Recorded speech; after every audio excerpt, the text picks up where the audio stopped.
those different programs.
Thank you, David, and good evening and welcome to the June 7th edition of the Town of Smith Falls Committee of the Whole meeting. Council is joining. Not everyone is on screen for me yet, but we have quorum, so we'll go ahead and CEO Marcia, are there any staff to introduce that are joining us tonight? Yes, Madam Chair, we have several. We have Treasurer Kozil here with us this evening, Director Manhire, Director Costello. We have Vanessa Bernicke here as well, and Nadine Bennett. And we have several consultants with us this evening as well. Thank you. And again, I can't see everyone on the screen. Dave, can you jig things around so that I'm on my iPad so that I can see people? I can see staff and I can see your TV, but I can't see the rest of council.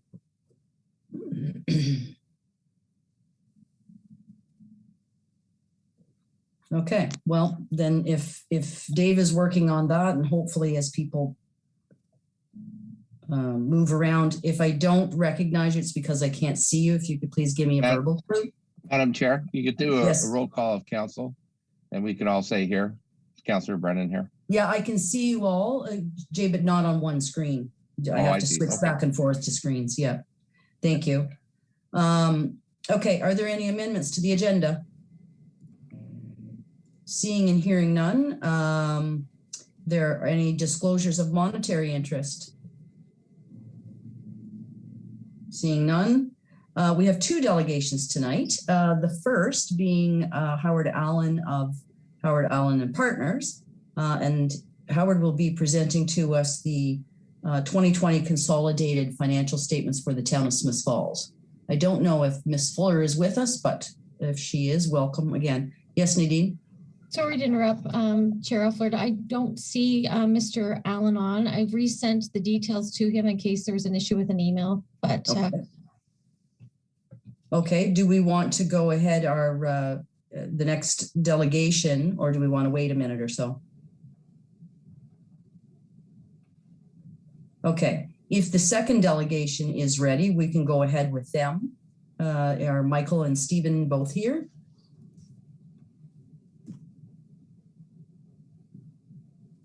I see Michael.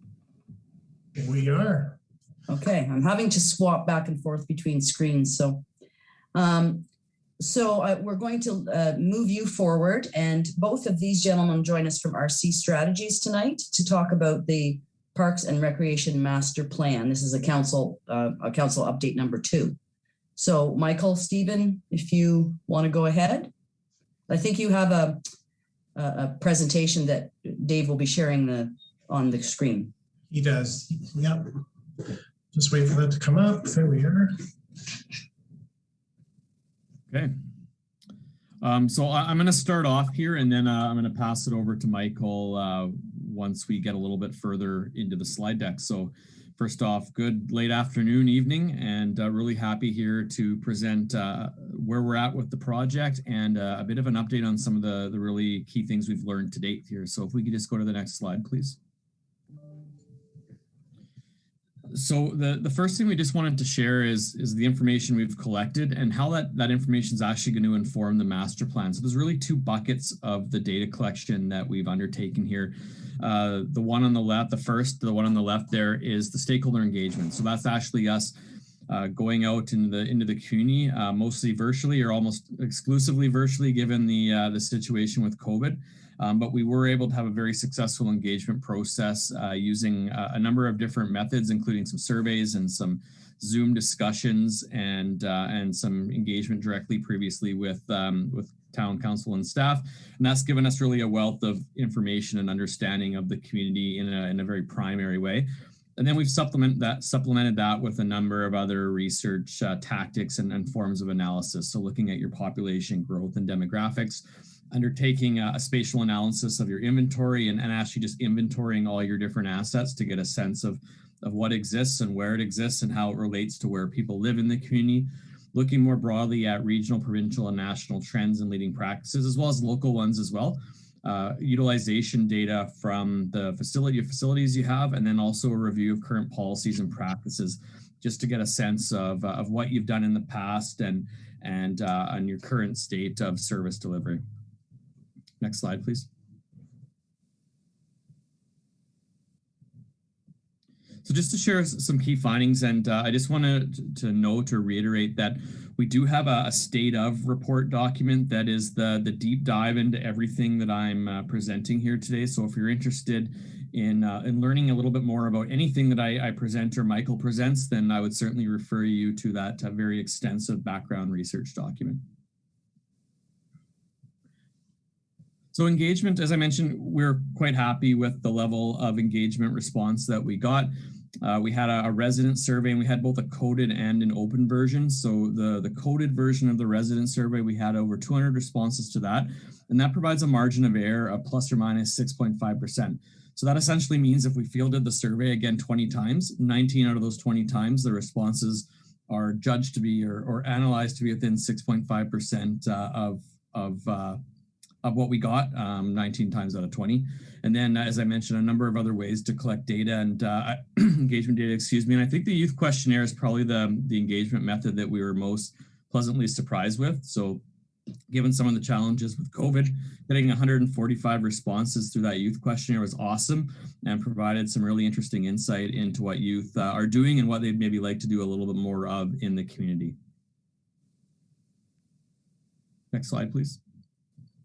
So just to share some high level findings from the resident survey. So we asked residents, what are the things that really motivates or drives their participation in parks and recreation?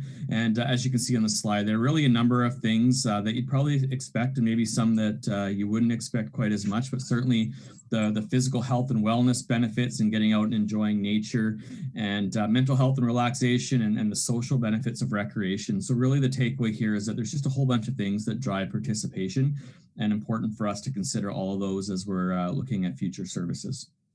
Next slide, please.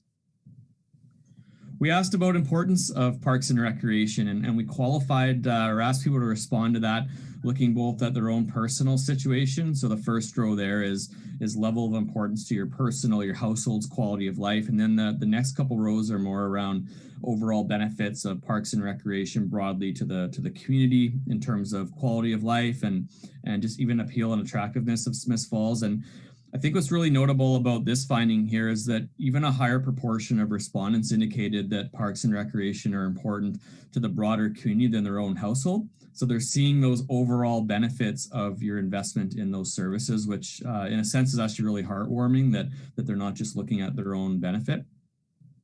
Next slide, please.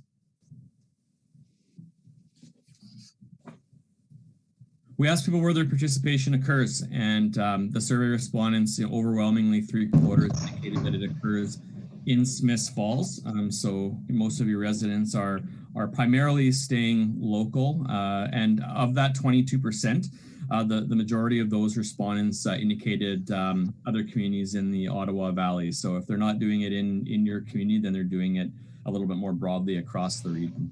Next slide, please.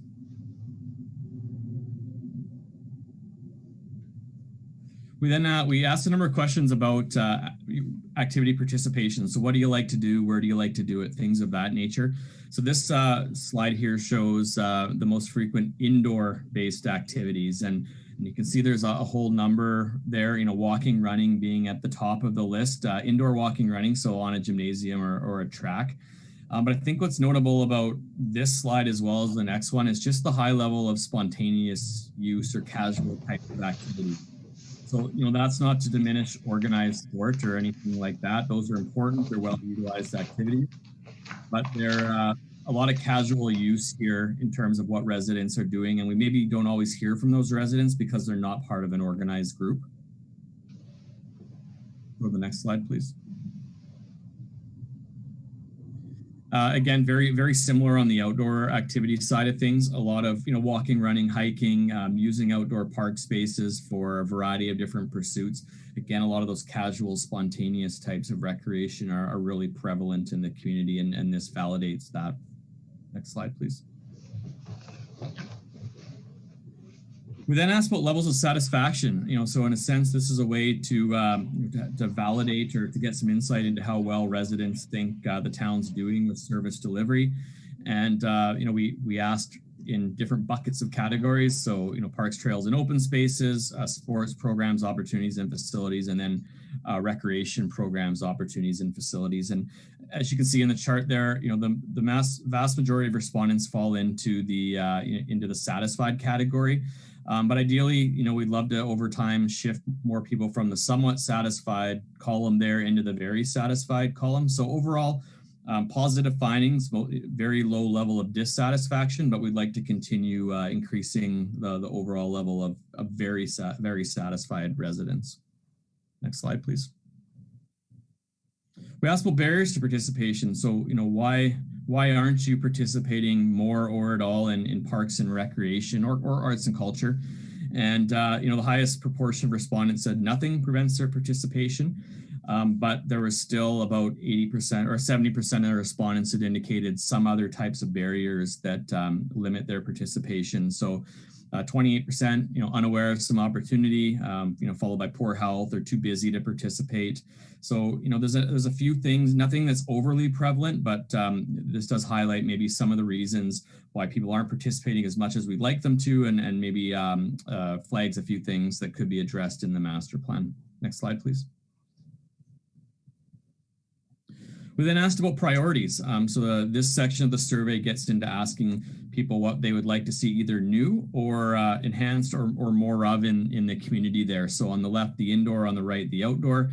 And, I think what's really notable here for me is just the level of respondents identified trails. So of these lists, respondents could select up to 5. So they weren't just able to check the box on all of these. We did actually kind of force them into identifying some key priorities, and far and away the bar there that's the biggest is trails, natural surface trails. So certainly that suggests that there is some demand for those types of trails, as well as paved trails, which came in second on the indoor side of things.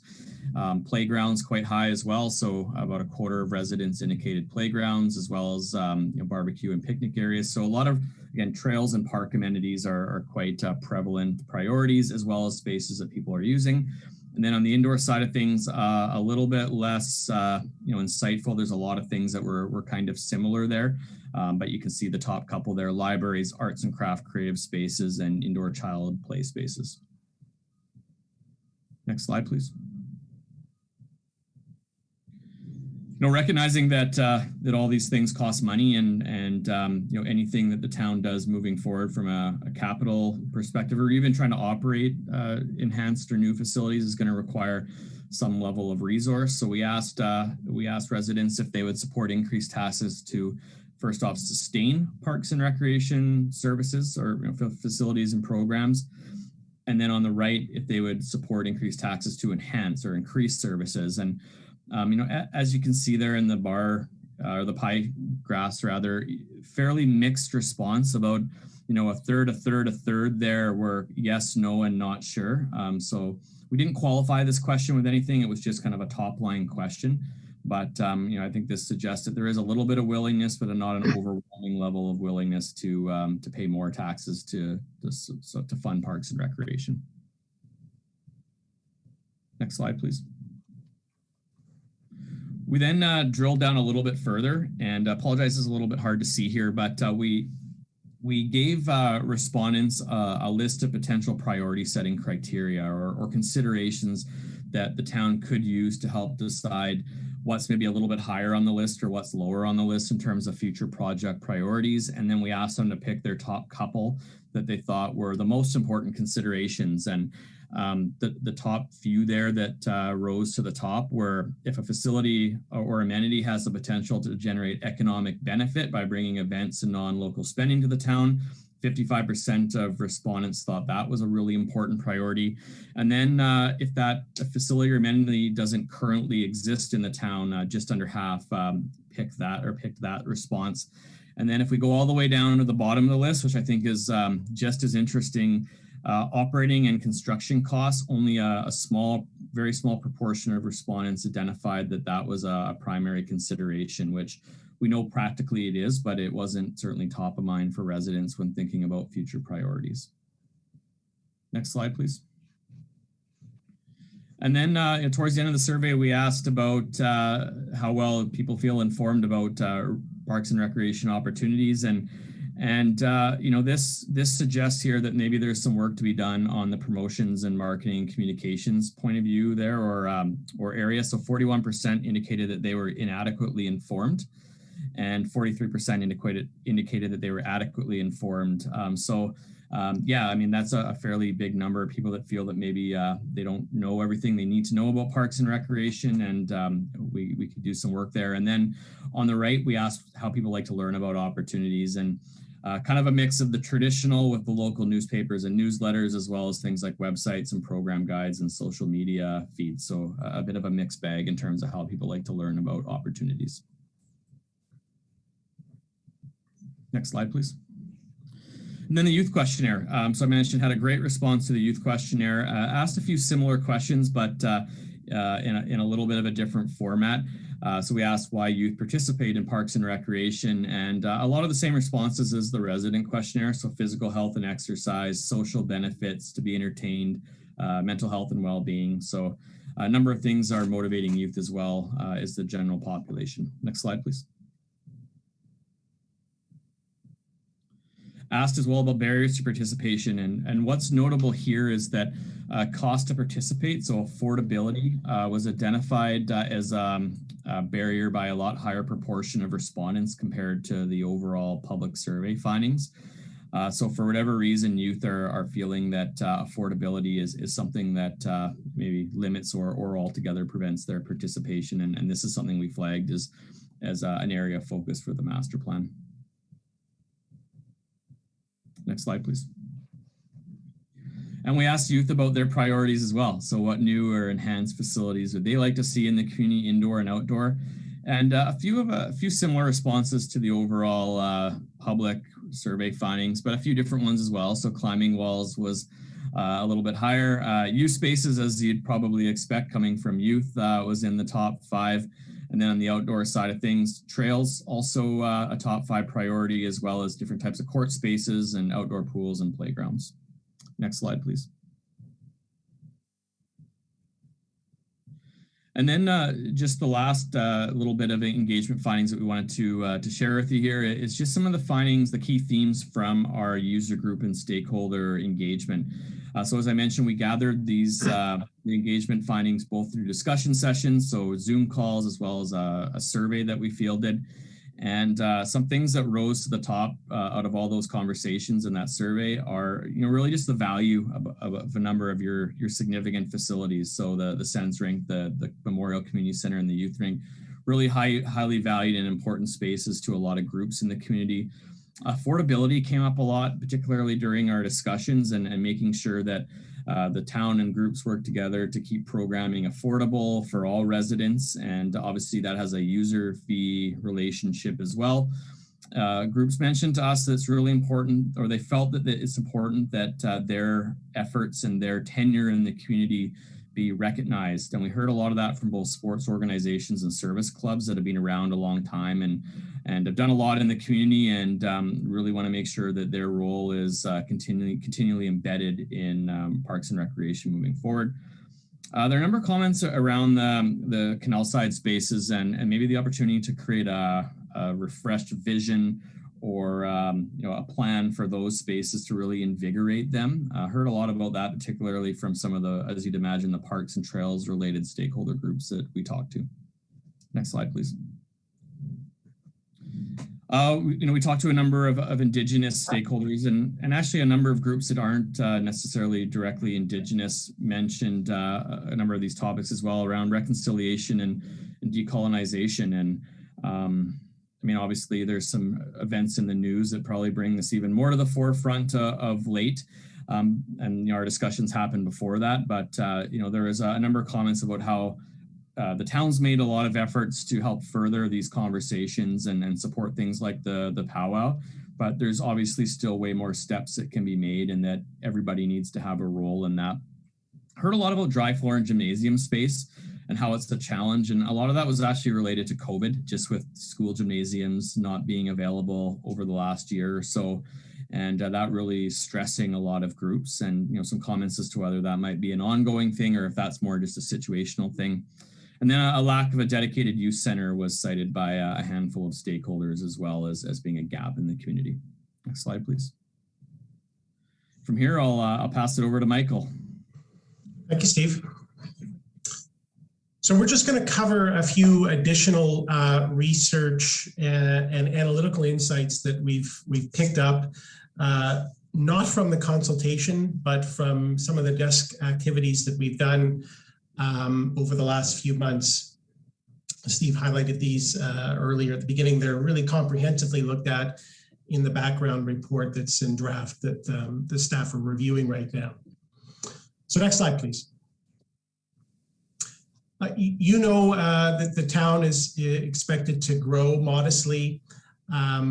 You also know much better than us in terms of average incomes that it's trending a little below the provincial average, and that there's a relatively significant population of low households considered to be by the Census or Statistics Canada living in low income.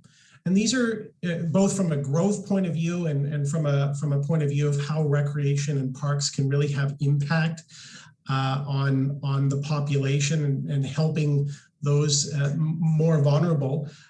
These are interests and drivers related to how we look at strategy and position strategy for impact in the master plan that's to follow.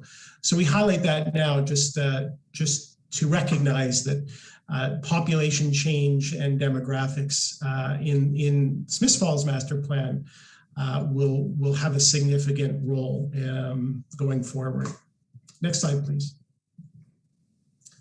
We've looked at the utilization of some key assets that exist that the town has capitalized, but also represent significant operational expense to the town on a seasonal basis. We looked at the utilization of arena ice in a normal period, so not a COVID-related period of time, based on the data that the town staff collect. And overall prime time utilization, so these are the busy periods of time before COVID, both sheets combined, looking at about 56% utilization, which is modest in terms of what we would expect to see. And certainly there's opportunity for growth to increase that to a range that would be more ideal, or ideally around 60 to 70% utilization. In more urbanized areas, you'd expect to see that even a little higher for prime time ice. So we flag that because it's an indicator related to cost, and it's also something that if there isn't a pipeline of activity of players that would consume that prime time ice, it's a potential issue for the town to deal with down the road, and certainly a potential interest for the master plan as a whole when we look out 5 or 10 years from now. And with respect to field sports, the actual period of time that fields are allocated for, relatively short period, not uncommon in rural, more rurally orientated regional municipalities, because your sport fields accommodate a lot of people from out of town to play recreational level sport, both on the adult and youth side. It's also, I would say, lower in terms of utilization than we'd like to see. And the period of time in which the fields are most actively used, also a little shorter than we'd like to see. And there's room for improvement in terms of how data related to understanding the use of those fields could be put in place and collected as well. So we'll address some of those interests in the master plan itself. Really just to provide more context in the future for decision making related to investment in those important recreation and parks assets. Next slide, please.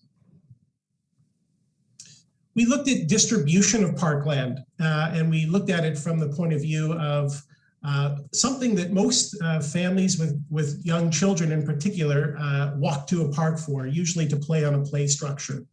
And so without considering the quality or condition of the play structure, we just look to see if playgrounds are generally within walking distance of residentially zoned areas. And what we see in Smiths Falls is that about 35% of households are within about 800 meters. It's a bit of a far walk for a family to a playground. And also something that we would say could be an indicator of the need to provide some additional playgrounds to improve that coverage. And so we'll look at this particular asset as we move forward in the master plan. And we'll also add some additional lenses to this to understand the demographics of people in areas that are supported by parks, and trying to understand what the right kind of amenity or character of investment that should be most appropriate for a particular neighborhood when it comes time to renewing the assets that are currently there, or possibly building new parks in growth areas, just, well, you know where they are, in some of the new subdivisions south of the city center. Next slide, please. So this is the last slide, just to highlight a few very preliminary areas of focus that we're investigating for the master plan. I'll just go through them. Starting with the youth arena, we know that some major investment will be required capital-wise for the arena. And given what I said about the overall utilization of both sheets of ice in prime time, we believe that there's some decision-making in your near term related to that asset. And the master plan is really intending to provide some strategic triggers that you can use to orient yourselves and guide yourselves through the process of making decisions about whether you want to put some major capital into the renewal of the infrastructure in that arena. And possibly give you some ideas around alternative reuses for a sheet of ice that could be used as a field house or as a dry floor space in the future as opposed to an ice surface. Ultimately, those are decisions that the council will make, and the master plan will offer a guide for you in terms of making them. We see and we know that most of your play structures require renewal or replacement. You may want to remove some, you may want to move some into new locations. And so we will give perspective and guidance around the strategies that you might take as you navigate that reinvestment process. Without specifying what kind of structure that you need and which place, which is really not the role of a master plan, but we'll get you to the point where you can have some confidence that one, making these investments is important, that the process that you might want to follow that we'll outline will embrace the needs and demographics of the community in the process of moving through each of those projects. Certainly from a sport field perspective point of view, looking to expand the use of them in longer period of time in their key season, enhance revenue generation, which will help with cost recovery, and improve the quality of player experience. And that really links to the fourth point around sport development. For community to see assets like arenas and fields be really fully utilized, you need to have a good mix of player activity throughout the continuum of sport, from a young age through to an early competitive age, into maybe a later competitive age, young adulthood, and then adults continuing to play recreationally. And you don't have that continuum right now with respect to your arena program for the most part, and specifically hockey, which is really important in terms of a house league program to really rejuvenate the players and provide a pipeline of demand for that asset. And the same with soccer and some of the ball sports. So giving some options around enhancing that pipeline or player development program will go some ways to ensuring that your assets have the potential to be more utilized over time, especially as your population grows a bit. Steve mentioned that we see some opportunity to provide or make available through partnership arrangements some indoor dry floor space, which has come up a number of times in conversation with community and as well as in the different surveys. From a parkland point of view, we will provide recommendations on official plan policies for acquiring new parkland in new developments, particularly good quality parkland that's well connected. It's got some profile, it's accessible, it's flat, and it really makes a complete neighborhood, a new neighborhood, which not only young families, but all demographics value and look for in terms of new residential development. Ultimately, your decisions around that are yours, but from the point of view of ensuring that new developments that don't have any parkland or are far from existing parkland will provide that context and that policy direction for you, as well as reinforcing the connectivity that's in your strategic plan for ensuring that Smiths Falls becomes a a much stronger trails hub and connecting the OVRT and the CAT Trail and other regional trails to local trails with active transportation. The master plan will reinforce all of those objectives and interests because they are very important for not only economic development and tourism, but also to enabling the local residential population to getting out and being active outside. And finally, and Art and I have had a few good conversations, about this when I was in Smiths Falls last week. There's a lot of potential in terms of a strong collaboration with Parks Canada and a master plan related to the public park areas of Smiths Falls, not necessarily the downtown area, but extending out and around Lower Reach Park. There's a lot of potential there and a lot of potential for future planning that's coordinated, that accelerates some of the investments that you intend to make related to not necessarily major shiny investments, but just the practicalities of improving the shoreline, the vegetation, the amenities in terms of street furniture, park furniture, and things like that. That if there can be agreement in a planning process for, it might accelerate the investment that you've intended to make in some of those spaces and with some of those amenities a lot faster for the public to enjoy. So that is the end of our presentation. And I want to just also conclude by saying this is not the master plan. The master plan is the document we're working on now. And we are endeavoring to have it to staff in July as a draft.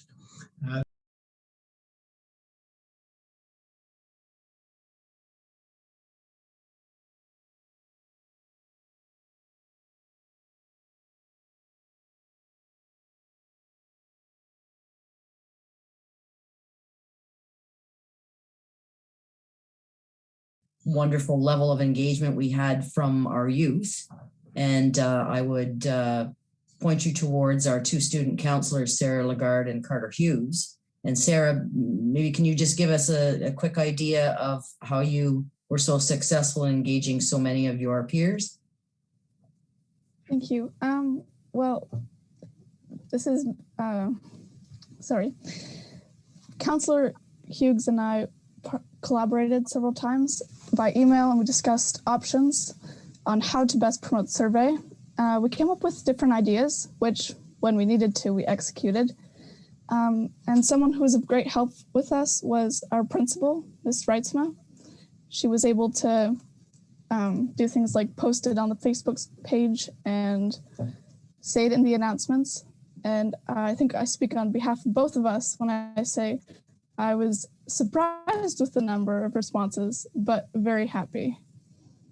Well, we appreciate the work that both you and Carter did, and though our student councils were our secret weapon to make sure that we heard, you heard from the youth of our town. Now I'll throw that out to council. Is there any questions with regard to this update from Stephen and Michael? And again, I can't see everybody on the screen, so give me a verbal cue if you can. Lorraine Allen. Yes, Lorraine, please go ahead. Yeah, no, thank you so much, gentlemen. I've read it a few times because I wanted to really, be able to understand the statistics, especially. I love that we had so much feedback from the youth, and I thank Sarah and the people who got that back to us because it's so important. I also found it interesting that the highest scores were things that are not expensive to do, the trails, the walks, the exercise. And I just wondered from your perspective if you thought that was COVID related as well, because from me watching our community and how we're dealing with COVID right now and families, I think we're spending more time in doing those things because a lot of the other things aren't available and we're not allowed to do them in groups. And so just wondered if you had any comments on that being perhaps a part of the reason the statistics are the way they are right now.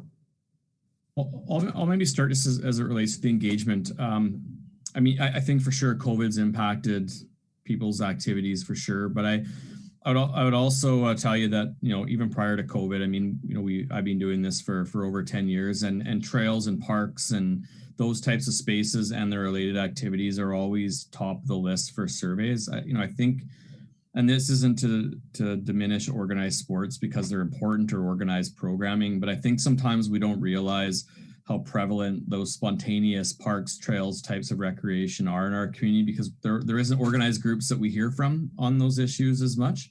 They're a little bit in the shadows and occurring spontaneously, or not in kind of that really robust organized fashion. So, but certainly I think you make a good point that COVID has furthered that as well. Thank you. My last comment. Can I have one more comment? Yes, sir. Certainly. Yeah, really fast. The other comment, I really like the fact that you recommend having parks in neighborhoods.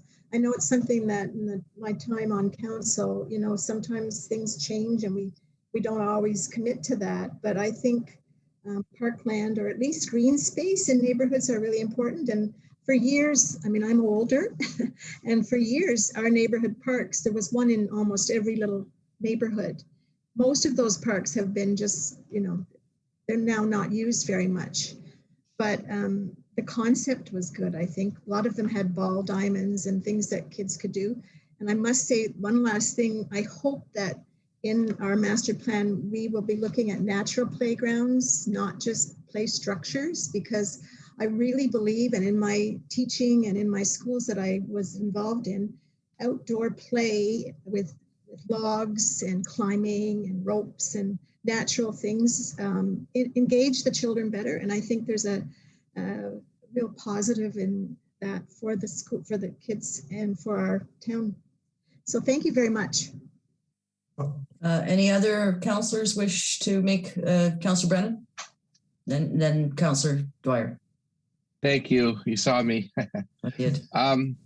Thanks a lot. I mean, what I'm really impressed with is the community engagement piece that you've presented tonight. So I'm really happy to see what people are actually thinking.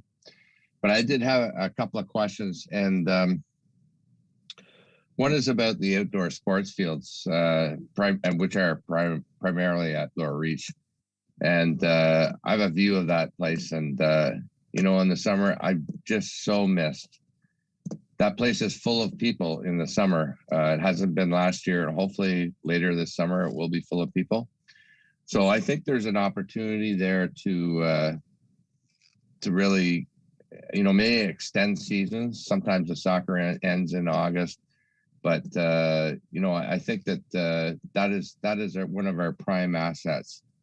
The other thing was the assets that we have, and I mean, we've made some investments in the past in terms of like tennis courts. We have a dog park now. There's a skate park that was both the dog park and the skate park were done by volunteers, really. And a lot of the users of these places are from our hinterland, our neighbors, and we are really the center of a number of municipalities.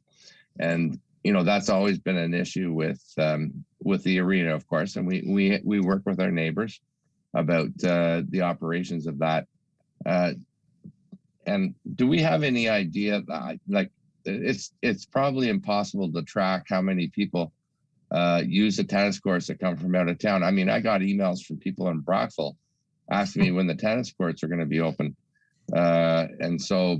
It's difficult to track and to recover revenue from that, but I think that we are really becoming more of a hub, and I think the assets we have are good, really good, and so I don't know how we could ever drill down on who's using what, but I know that it's from out of town, and so. And the last point I want to make ask about is, with the parkland, and I agree. I mean, with the growth of the town, I walk around and we're going out Wood Avenue way out there, and then it's, down Ferreira, it's becoming huge. My understanding is we have about 80 hectares of maintained parkland, and I'm just wondering, that seems like a lot. Do you have any idea how that would compare to a similar size municipality? 80 hectares, is it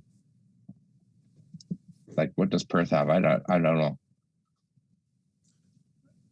Through you, Madam Chair, it's very difficult to compare parkland provision by community because there's so many different reasons that parkland was originally created, especially, you know, a lot of it established decades and decades ago when under different policies, different regimes, much of it bequested. So on average in Ontario, you would hear total parkland on a per 1,000 capita basis at about between 3 and 4 hectares per 1,000 population. That would be a little on the higher side, but it needs context. That kind of standard needs context. In your case, you have a lot of parkland adjacent to the canal, which is protected, which was created on a retired landfill. So there are, again, very difficult to give you a really good answer for that. But on average, I'd say if as planners typically use that level of provision in looking at future parkland needs. So if you're thinking about new communities coming on board, new neighborhoods, trying to preserve, you know, parkland in that quantum for every 1,000 people that you're planning for is a target to work with. Yeah. Thanks for that. And Madam Chair, just one more thing. We do have parkland in town in neighborhoods that needs a lot of attention. I'm just talking about the Highland Parks and the Alexandria Parks of the world. And so that, you know, for me as a councillor, those neighborhoods need to be addressed as well. So, you know, we have decisions to make, but I really appreciate this report. It was excellent, and I love the level of engagement you got, especially from the youth. So, thanks very much. Thank you, Councillor Dwyer. Thank you, Madam Chair. Thank you, gentlemen, for coming tonight. It was a really informative presentation, and like Councillor Brennan and Councillor Alfred before him, I really do want to thank Sarah and Connor for really getting out there and trying to encourage as much youth participation in this as possible. I know since I've moved to the community, it's a timeless question. You know, what is there for youth to do within the community? And I feel like this is really the time to jump on board and find a solution to that. I appreciate the comments that came out through the consultation, particularly about kind of diversifying our indoor assets and the idea of having, you know, an indoor play space for kids or a climbing wall could really be interesting and exciting opportunities for year-round access to service for the youth within our community. And I think, you know, those are fantastic recommendations coming forward. I did also note pleasantly that there was a huge endorsement for use of facilities like the library and general arts and culture space. And I know we talked about this at the last time you gentlemen were here, was the idea of looking at this less as parks and recreation and more about leisure and lifestyle and you know the global terminology for recreation services. And I think that really came through in the findings from the public consultation, was that people did show value in those services. And I think potentially it relates back to the fact that they're so inclusive to users, and that generally speaking, they are so economically available to people regardless of their income class. And I think that that's something that we can really take away of and help us prioritize how we're providing those services within the community. The only other thing that I would like to note, and then I do have 2 questions, Madam Chair, was that, like councillors have noted before me, there seemed to be a huge disproportion in the location of services within the community. The north side of town in particular is just so poorly serviced by park spaces. but park spaces as defined by playgrounds. And I think, as Councillor Allen said, there's a point to be made that recreation and cultural services and access to that does not necessarily have to be playground specific. You know, having a large green space for students or young people to use is perhaps a better way to look at that. And I think when we start to do that, you'll notice that that north side of town is better serviced than perhaps it was illustrated to be on that map. But I think that's a discussion for another day. There were two questions that I had, both of which are economics related. And the first is, you know, we have lots of indoor spaces available within our community for different types of recreation. In particular, I'm thinking about the Gym Stars facility for gymnastics up on the north side of town in the old high school. There's a basketball team or league rather that runs out of the Gallipost Center. There's an indoor pool at the Gallipost Center. How is this study contemplating and considering other available infrastructure in town and the partnership for the municipality to play in that? I can appreciate that our role is perhaps fairly limited because it's not our asset and thus we don't have a lot of say over it. But that said, I mean, if art has taught me nothing, it's that the majority of the role of being in community services is about developing community and partnership. So to me, there's good fit here. So can you comment on how the Parks and Rec Master Plan is going to broach that subject? Sure. I'll answer, Steve. I would, through you, Madam Chair, Director Manhire is absolutely right. I mean, the partnership element to really any major investment, not that we're recommending that per se, related to indoor spaces, is a critical strategy to pursue from the very beginning. So any new opportunity, I think, actually, before I go there, I should qualify that I think what we heard from a lot of groups was that the condition, the quality, and the availability of a lot of the facilities that are available that are privately run were not always up to the requirements that their activity or sport required. And that's not I guess it's a blanket statement. And I'm sure there are facilities that are very, very much supportive of the activities. But in general, I think that's the interest that some of these organizations had, where they wanted to bring their participants, their athletes to a higher level and weren't always able to, or they had to compete with other organizations looking for space in sort of this COVID period of time. So that's the context I think we come from it at. And any opportunity to look at providing additional indoor space should first and foremost explore partnerships, namely with the school boards, boards of education, as a first priority, and then any private organizations or investors who may see opportunity to collaborate with the town, bring some capital, and help make something happen that perhaps otherwise wouldn't be available. The latter is increasingly a trend with things such as outdoor sport fields that get domed in the winter time, kind of thing. So partnerships is critical to exploring any potential additional indoor space that could accommodate the more specific interests of some of these organizations, and to your point, just provide space for community to be inside in the winter time when it's most difficult anywhere, really, not just in Smiths Falls, but most difficult for community to recreate, especially with families with young children that are looking for something to do inside. Don't always find the space to do that. No, fair point. I can tell you with certainty that post-COVID, my family and I are not looking forward to the fact that we've lost our indoor trampoline park in Carleton Place as a place to go for indoor recreation, because it was a huge outlet for us to be able to kind of take the boys and be able to expel endless amounts of energy before we came home. Madam Chair, with your permission, I do have one last question. And again, it's economic related. Please go ahead, but I've got 3 following you. So. I gotcha. Michael, and perhaps this isn't a question for you, but rather Art, but it's something that Councillor Brennan kind of touched on, was the fact that Smith Falls really is a hub for users from a much larger area. And part of that has come with the understanding that we execute cost sharing arrangements and usership arrangements with all of our municipal partners in the area.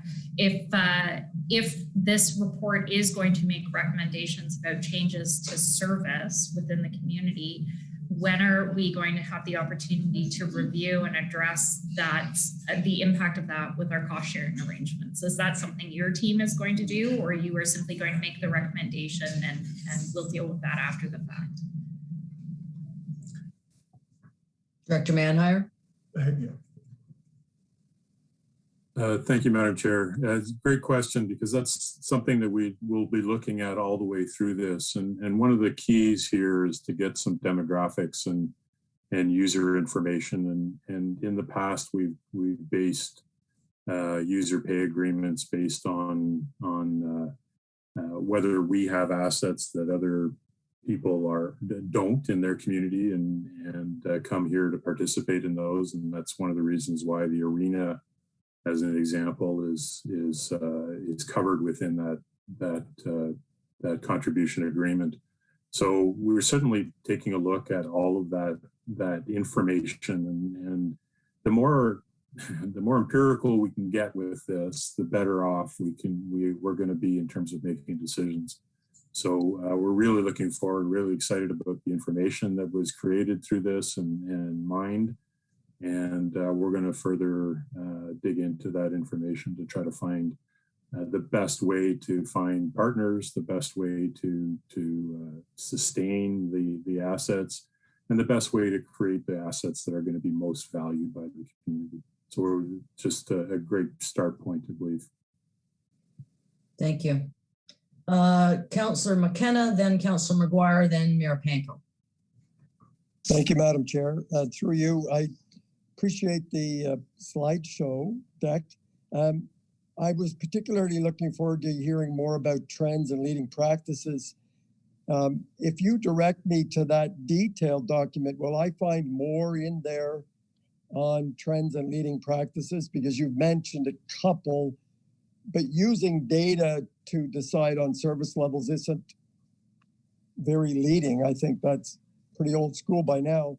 And private investors building outdoor covered is also it's been around for quite a while. Are there other leading practices, and when will we get a taste of that? In particular, I'm looking for third-party management of municipal assets, if there's any trends or advice or information you have on that. Thank you.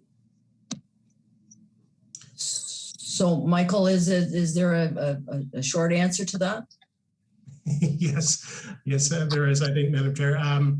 There is a very comprehensive outline of trends and practices in our background report. We didn't highlight them in this presentation just in the interest of time, but certainly we look at those practices from a provincial, a regional, as well as a national point of view. And specifically to your question, there is some consideration of practices and trends related to different kinds of operating arrangements.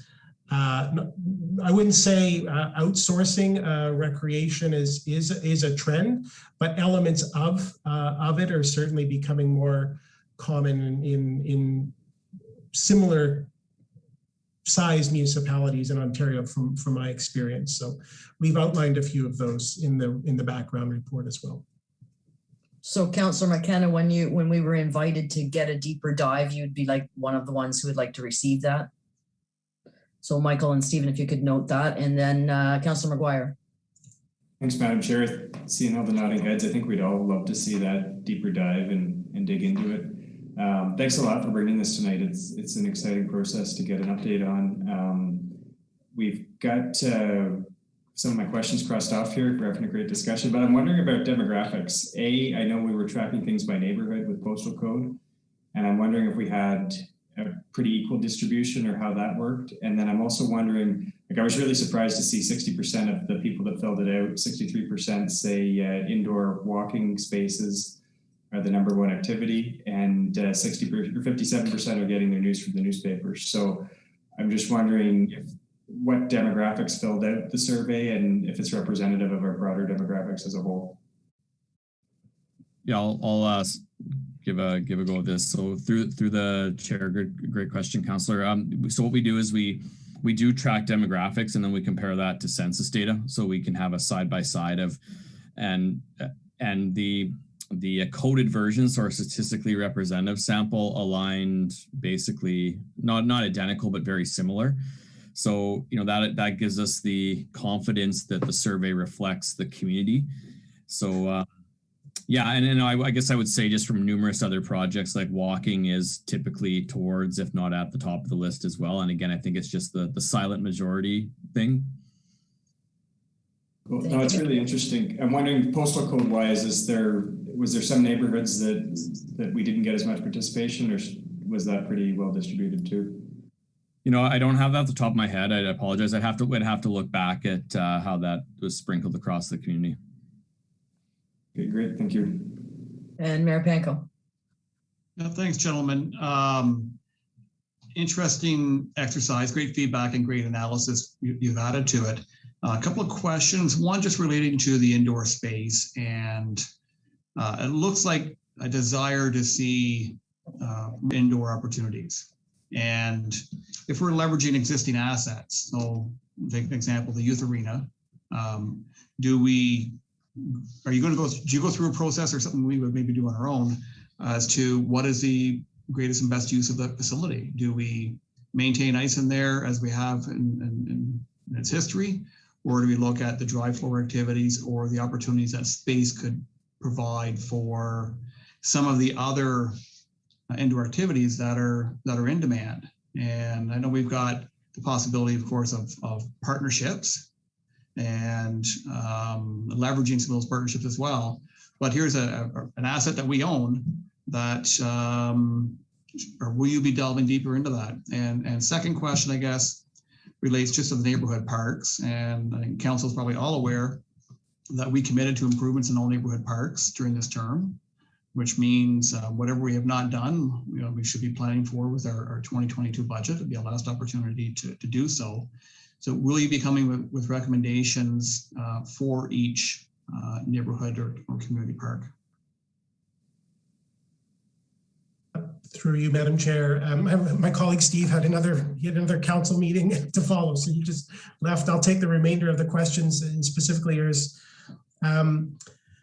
So with respect to the arena, our intention is to outline some triggers and opportunities for you to consider in a bit more detailed consideration at the right times for that particular rink. There's no urgency to make decisions immediately, but there are some upcoming capital investments that you will have to make decisions about for that particular facility. And those represent timely opportunities to make a decision about its longer term future and the opportunity cost of making them. So we'll provide some strategy there for staff and council. We'll also provide some examples of alternative reuses that have been successful for facilities such as the youth arena, so that you can consider those opportunities in your decision making. But we anticipate in the nearer term, council having to wrestle with that particular issue, and we'll help you with sort of understanding how we look at the context for that kind of decision and the data that is made available through this planning exercise that supports some of the thinking that have helped us arrive at our conclusion, particularly the demographics and the utilization data that are not probably favorable to seeing significant increase in ice use activity over the long term. So we'll provide context for that. We'll outline triggers for staff and council with the information that we have available and the knowledge that we have. And you'll definitely need to do some more deeper study at the right time on that particular asset. With respect to play parks, neighborhood parks and play structures, playgrounds, we understand that there is an interest to invest and need to reinvest. We will offer some strategy around options that you should be thinking, key themes that should be incorporated at minimum into the thinking and approach for making those decisions on a site-by-site basis. But we won't be prescribing, if you will, what should go where, and what kind of quality or finishing or equipment, et cetera, that would be appropriate for each park. That's something that I think staff and yourselves are most equipped and more knowledgeable to do, given your connections to the community. But we can inform and influence, how you approach that. And as Councillor Allen mentioned, we can provide many examples of good approaches to playground reinvestment that sort of tap into new ideas for natural play, and those kinds of more innovative opportunities that you clearly have to take advantage of. Thank you, Michael. Did everyone get their questions in? I have just one, and then poor Mr. Allen is waiting for his delegation. Just one though, Michael. When you were looking at being 800 meters from municipally owned, you didn't consider any of the schools within that? No, we didn't. And we often, spaces at schools?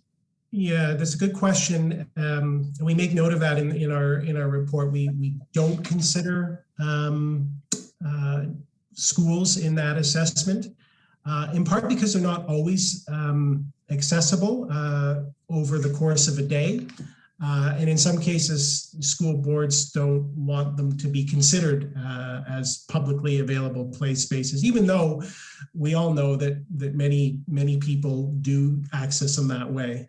And when I was in Smiths Falls, I looked around at many of the schools, and they are in quite good condition in general. And some playgrounds are quite extensive compared to others as well. So they exist.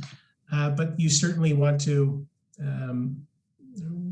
take stock of what you have and provide that publicly available amenity within your own park system. Thank you. So both, and I know Stephen had to go to another council meeting that may be a little less wordy than where we were tonight, but I do appreciate the update. We all do. And we'll look, if that was update number 2, I'm sure we'll be hearing from you again. And we look forward to that. So thanks very much, Michael, for attending tonight and informing this discussion. Well, yes, Councillor Brennan? Oops. Oh. I was just thanking Michael. Oh, okay. Thanks, Michael. Okay. Bye.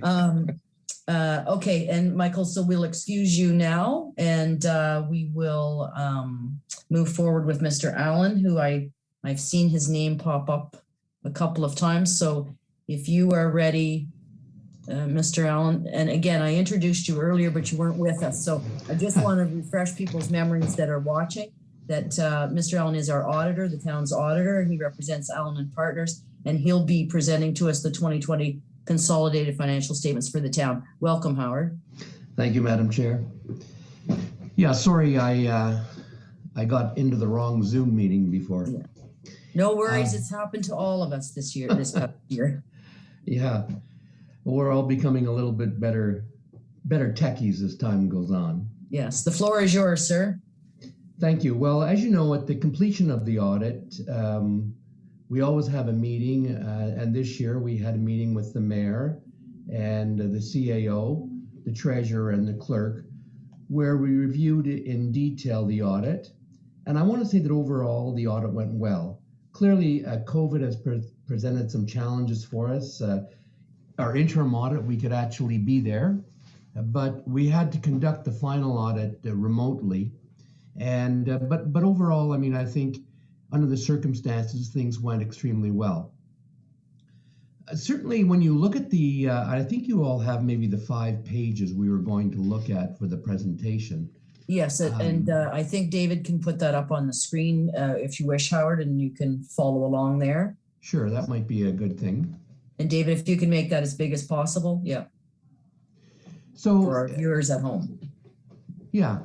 So you can see here, maybe we'll start just the top of the page, but overall, this summarizes our revenues, our operations in the town. And it represents not only the town, but the library board, the BIA, all our joint boards, they're all represented here. And you can see that overall our revenues were slightly under what we budgeted, but very close to budget, which is interesting given the fact that this was a COVID year. Certainly, our recreation revenues that we've been talking about just now, they were down this year. Certainly daycare revenues were down. But we did make up for some of those items with transfers from the government. The government had a restart program, as you know, a COVID restart program. So we did get some additional grants. The county also helped us with some of the daycare revenues since they were down. And overall, I mean, we did do okay. Our revenues were close to what we budgeted. Our expenditures, if you look at below, the town budgeted 31 million for operating expenses. They were around close to 28 million. So again, areas where we spent less money, I mean, there was less money spent in the transportation area. We also spent less money, of course, in the recreation area. But again, overall, we did well. We adhered to budget, which is what we like to see, I guess, from an audit perspective. So our net revenues from operations, we actually had a slight deficit, but you have to remember that included in our expenditures, under our operating expenditures, is depreciation, which runs around 3.5 to 4 million. And we do need to produce a positive cash flow so we can pay down our debt and also carry out our capital projects. At the bottom of the page, you'll note that we have revenues that really relate to capital projects. So deferred revenues earned, I mean, this would largely be things like gas taxes that we have to spend the money before we earn it. And then we have government transfers. I mean, those would be budgeted revenues that do come from the provincial government largely. You'll notice that we wrote down some assets during the year, and those assets were really related to street lighting, which we had, actually got new street lights, I think, back in 2010, but we had to replace them this year. And so we wrote off those lights that we had capitalized previously. But overall, we have a surplus for the year. And if we go to the very next page, we'll see where that 4 million surplus went. So you'll notice when you look at this page, we start off with our 4 million in surplus at the top, and then we add to it the amortization, which was close to 4 million. So we generated about $8 million in cash. But where did it go? Well, we budgeted to spend about almost 13 million in our capital projects this last year. So a big project, for example, would have been Beckwith Street. We certainly didn't spend that much on Beckwith Street alone, but we're also spending money on the municipal complex. They were probably the two of the largest projects. And obviously not all the projects that we budgeted for got complete, but we did spend over $10 million this year.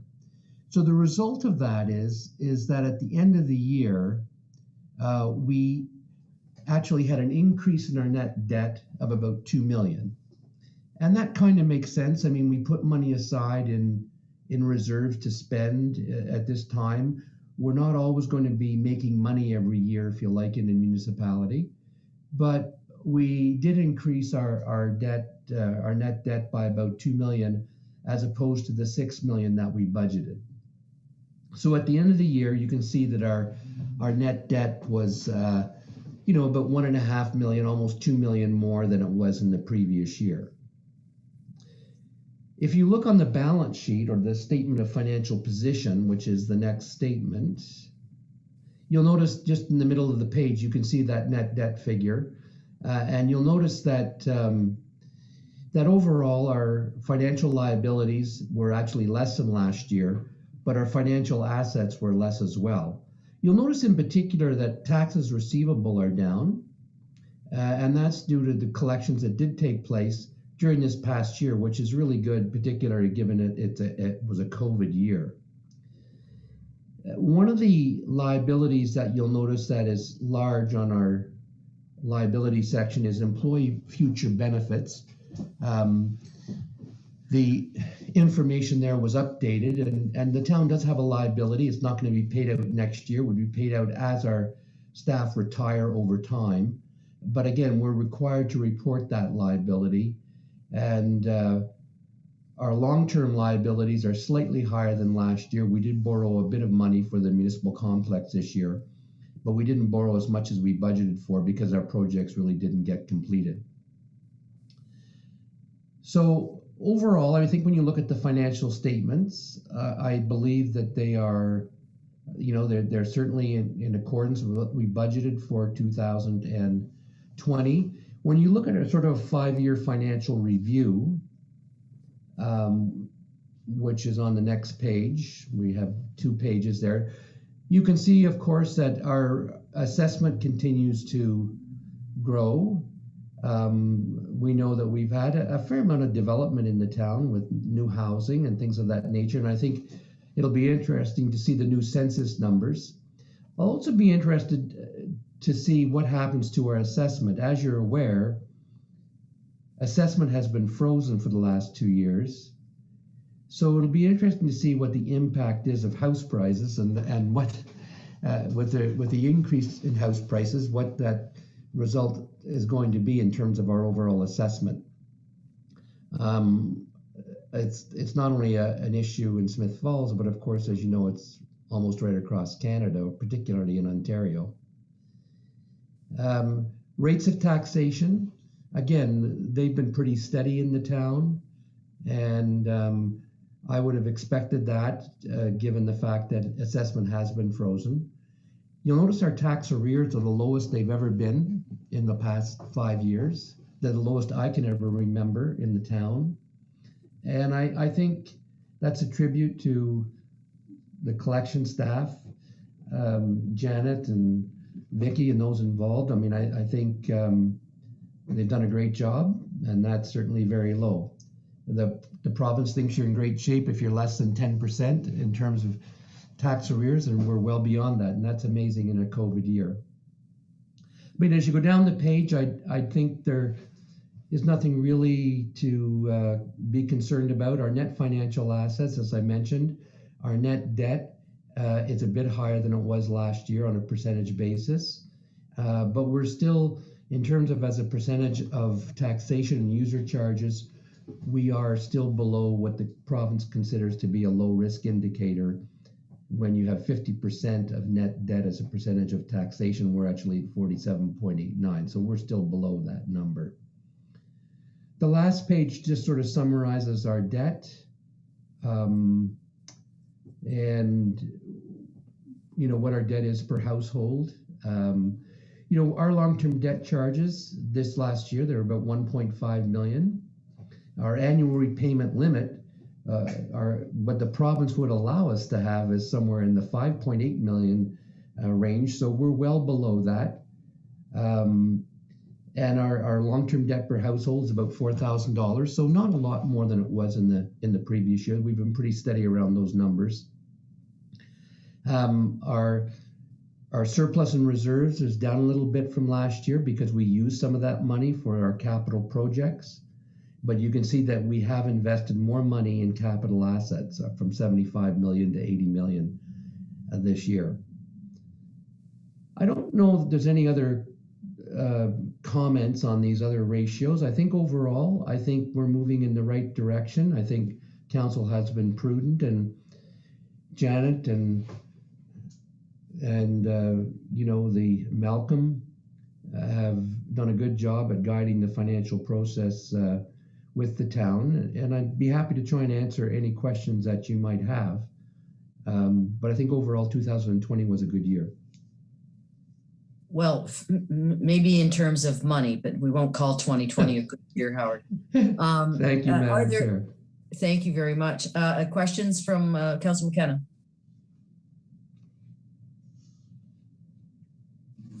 Thank you, Madam Chair. Thank you, Mr. Howard, for the presentation. 2 points. One is that I think I agree with you that staff have done a great job in collecting taxes in an efficient and effective manner. And I also want to thank the people of Smiths Falls who pay those taxes, because they've done a terrific job paying their taxes on time and getting them into us. And we really appreciate that. The second point is I agree that the whole province is waiting for the new assessment numbers from MPAC to see what the impact is going to be on our municipality. One of the concerns that has been mentioned around this table in the past is Smiths Falls was, I would say, the last time we were assessed, our property was quite affordable compared to even other parts in Eastern Ontario. However, we've either benefited or been the victim of this sharp spike in prices in the same tune as most of our other Eastern Ontario colleagues. So I'm very concerned that our residents are going to see a particularly large impact on their increase in their property value, because we were already low to begin with, and we've risen at a rapid pace. And I know that's not your job, but I just want to flag that we're going to have a really challenging time working through that process with MPAC and our residents. So thank you for your work. Well, I think that's a good point, Councillor McKenna. One thing that I think you have to bear in mind is if we all go up the same percentage in assessment, then it depends on how relative it is to other properties. One of my concerns is that we could have skewed assessments here and there, whereby if we had let's say a certain area where they sold a number of homes, their increases could be disproportionate perhaps to other parts of the town and that kind of thing. So I think, maybe MPAC's going to have to look at this very carefully. One of the things I meant to mention, and I'm sure you're aware of this, I know we talked about it in our meeting, is that the province in their budget this year did reduce the business education tax. And I know that's something that the town of Smiths Falls and this council and previous councils have really fought for. And it seemed crazy to me that business education tax rates were higher in Eastern Ontario than they were in Southwestern Ontario. And this dated back a number of years. But this year they reduced it from 0.125 for commercial business taxes to 0.088.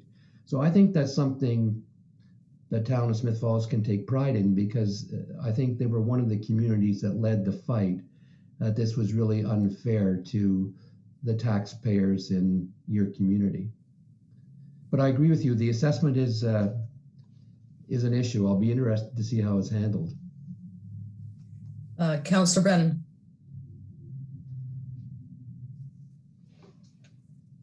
Thanks, Howard. I think this is my 11th auditor's report from Howard Allen, and another great job. And just on the point of the MPAC reassessment, which is upcoming, and you can correct me if I'm wrong, but my understanding of the MPAC assessment in eventuality, given the prices of houses around here, it's going to go up. But in my understanding is the MPAC rate is a guide for us. It's a guide that we will set our mill rate on. So if there's a substantial increase, then it would be up to my fellow councillors and me to decide what we need to continue functioning and grow the town as we have. So, I could see, us lowering the tax rate if that happens. Well, absolutely. I mean, I think you can certainly lower the tax rate, and you would expect that. If you look at the town's history for the last 5 years, I think the increases in assessment have been there, but really the tax rate hasn't gone up at all. I mean, really. So in a sense, even though you're providing more services, even though there's been inflation, really our tax rates haven't increased. I guess what I'm more concerned about this time is where if there's an imbalance within the town on reassessments. And I think that's just something we'll have to keep an eye on. Thanks for that. I think that there should be some sort of remediation. If there's an imbalance, then there's got to be something that people can do. And I think that's in place. I mean, there's, Yeah, you can appeal, yeah, for sure. Appeal the assessment and that sort of thing. Yeah. So I think it needs to be tightened up. Right. Well, I think we have many issues with impact that staff, and it's not uncommon that impact bothers us all. Councillor McGuire.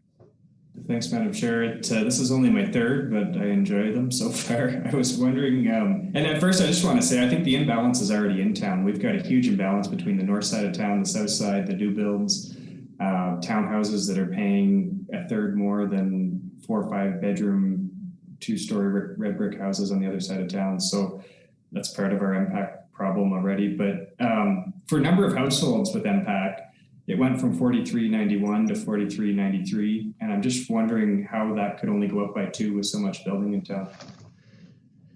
Well, I can tell you, first of all, that these numbers are not subject to audit. We just put them in to show you what they're using. But I think there's a lag sometimes in terms of the information that they provide us.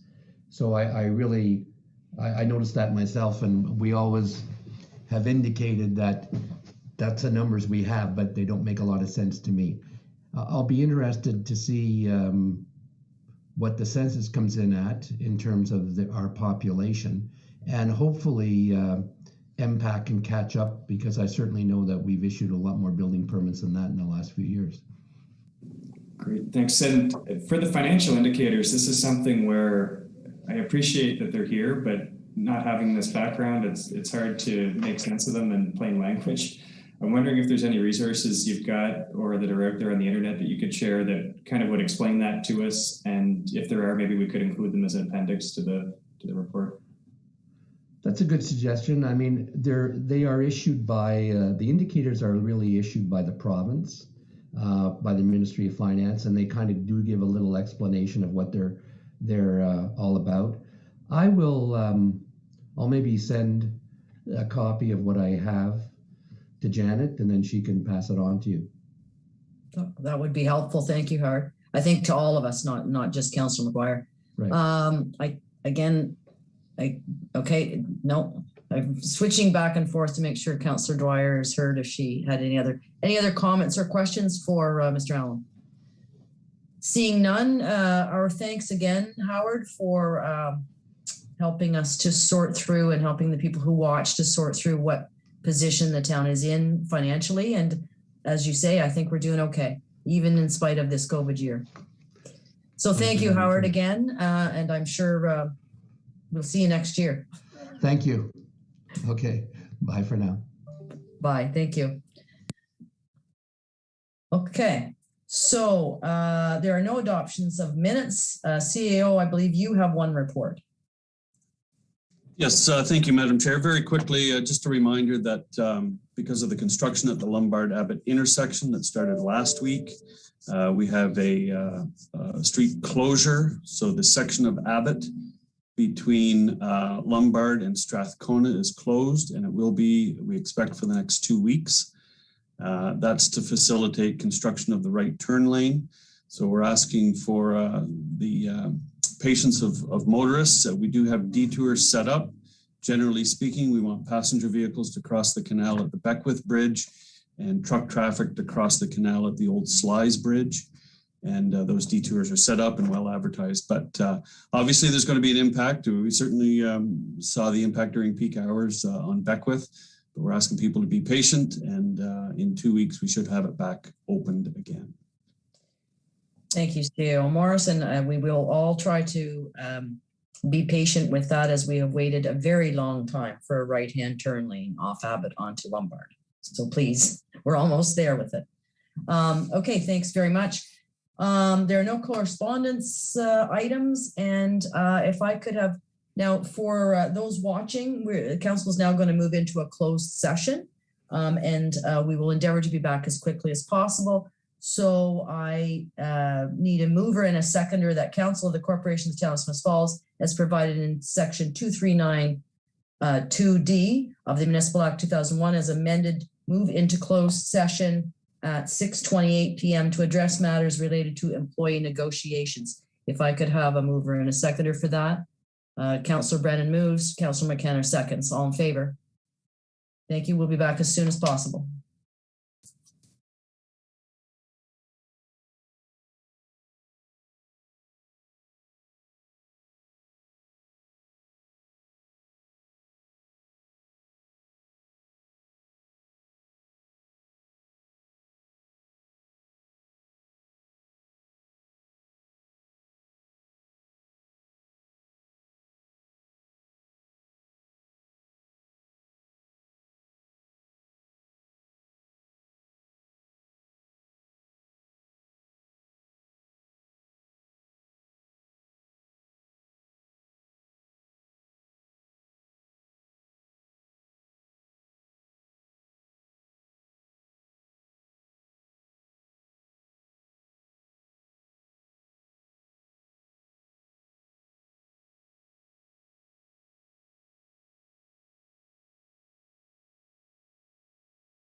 Thank you. The Verizon report from the in-camera meeting is that we will be adding a priority issue 8.4 employee negotiations. And when we get there, CEO Morris will speak to it.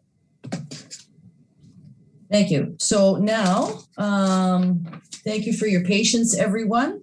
We are going to move along with we've got some really big items tonight, long-standing ones. And Beckwith Street revitalization, phase 2 is our first priority item. And we have guests, James Fuchs from Morris Hirschfield and Scott Mason from CSW Landscape Architects, and our own engineering technologist, Vanessa Bernicki, is here as well. So I'm not sure who I'm giving the floor to. Is that Scott or James or? Vanessa. Vanessa, excellent. There you are. So please, the floor is yours, Vanessa. Thank you. Good evening, Madam Chair and Council. Tonight, I would like to introduce James and Scott to discuss Beckwith Street Phase 2 design relating to the proposed layout, key features, and landscaping. Through this presentation, we are looking for direction on the recommended geometry of the intersection, gateway features, cycling infrastructure, and the PXO. James, if you want to take it forward, we'll get the presentation up for you to review. Thank you very much, Vanessa, and good evening, everyone. So as soon as the presentation is up, we'll get going here. Okay. As Vanessa mentioned, my name's James Fuchs with Morris Hirschfield. I'm the project manager and civil engineer for this project, and I'm accompanied tonight by Scott Mason, our landscape architect at CSW. Next slide, please. So we previously presented about this project to this committee on February 16th, earlier this year. Since then, we've proceeded further with the design, and we're ready for further input. We'll be presenting tonight. I'll give you an update on the project status, the proposed layout and the key features of that. I'll run through the previous feedback received both from council and from public consultation. And then we'll get into some of the specific issues. So the recommended geometry for the Elmsley-Beckwith intersection, recommendations for cycling infrastructure, the gateway feature, and the location of the pedestrian crossing, or PXO. And then we'll wrap up by reviewing the next steps. Next slide, please. So the project status right now. The detailed design and the draft tender documents are complete and with the town staff for review right now. Permitting is almost complete. Everything's been submitted and we're just waiting for a final sign off there on the environmental compliance approval. The town has successfully secured a construction funding contribution through the Ministry of Transportation's Connecting Links program. Online public consultation has been completed in the last few weeks through the Speak Up Smiths Falls website. We're here tonight seeking council input, as mentioned by Vanessa, prior to tender. And if everything goes to plan, construction is tentatively scheduled for fall 2021 to fall 2022. Next slide, please. So this slide shows the proposed overall layout and scope of the project. It's essentially the same as presented in February. Project is a continuation of the changes to Beckwith Street that have been implemented as part of the Phase 1 project, which is now constructed. So we're continuing this north from Russell to Elmsley. The cross-section, just like Phase 1, includes the sidewalks on both sides, the raised cycling tracks, parallel parking on both sides, one traffic lane in each direction, and a turning lane. Phase 2 includes replacement of the traffic signals in the Elmsley intersection. As you see, we're currently proposing closure of the southbound right turn lane from Elmsley to Beckwith, but I'll talk more about that later on. There is a potential for a gateway feature there, which we'll also be discussing in more detail. And there's a proposed pedestrian crossover, or PXO, just south of Church Street. And the overall objective of this project is to provide an enhanced barrier-free street and increased safety for pedestrians and cyclists as part of the overall revitalization of Beckwith. Next slide, please. The project also includes very important underground infrastructure renewal and improvement work. So replacement of the turn of the century water and sewer infrastructure, which includes separation of the existing combined sewer into separate storm and sanitary drainage systems. The water main will be replaced throughout. All the water and sewer services will be replaced up to the property line for each building. And we're also installing storm sewer stubs or provisions for future connections, future storm servicing of Gladstone and Church Streets. Next slide, please. So on our previous presentation on February 16th, our takeaways from that were that we were asked to confirm the traffic impacts of the removal of the southbound free flow right turn from Elmsley to Beckwith. We were also asked to review whether the Beckwith northbound to Elmsley eastbound free flow right turn is really required or could possibly also be closed. We were to seek opportunities to provide improved cycling infrastructure in the Elmsley intersection specifically.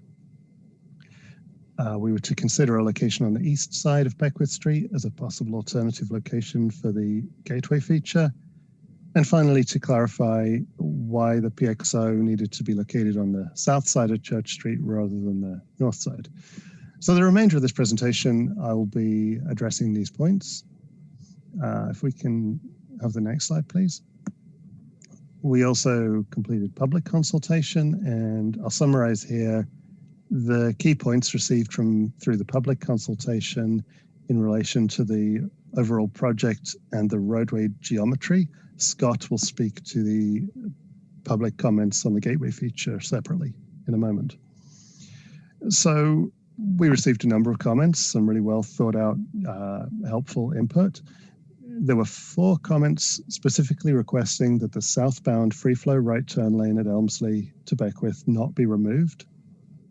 There was 1 comment that expressed support for the removal of that free flow right turn lane, citing pedestrian safety improvements as the reason for that opinion.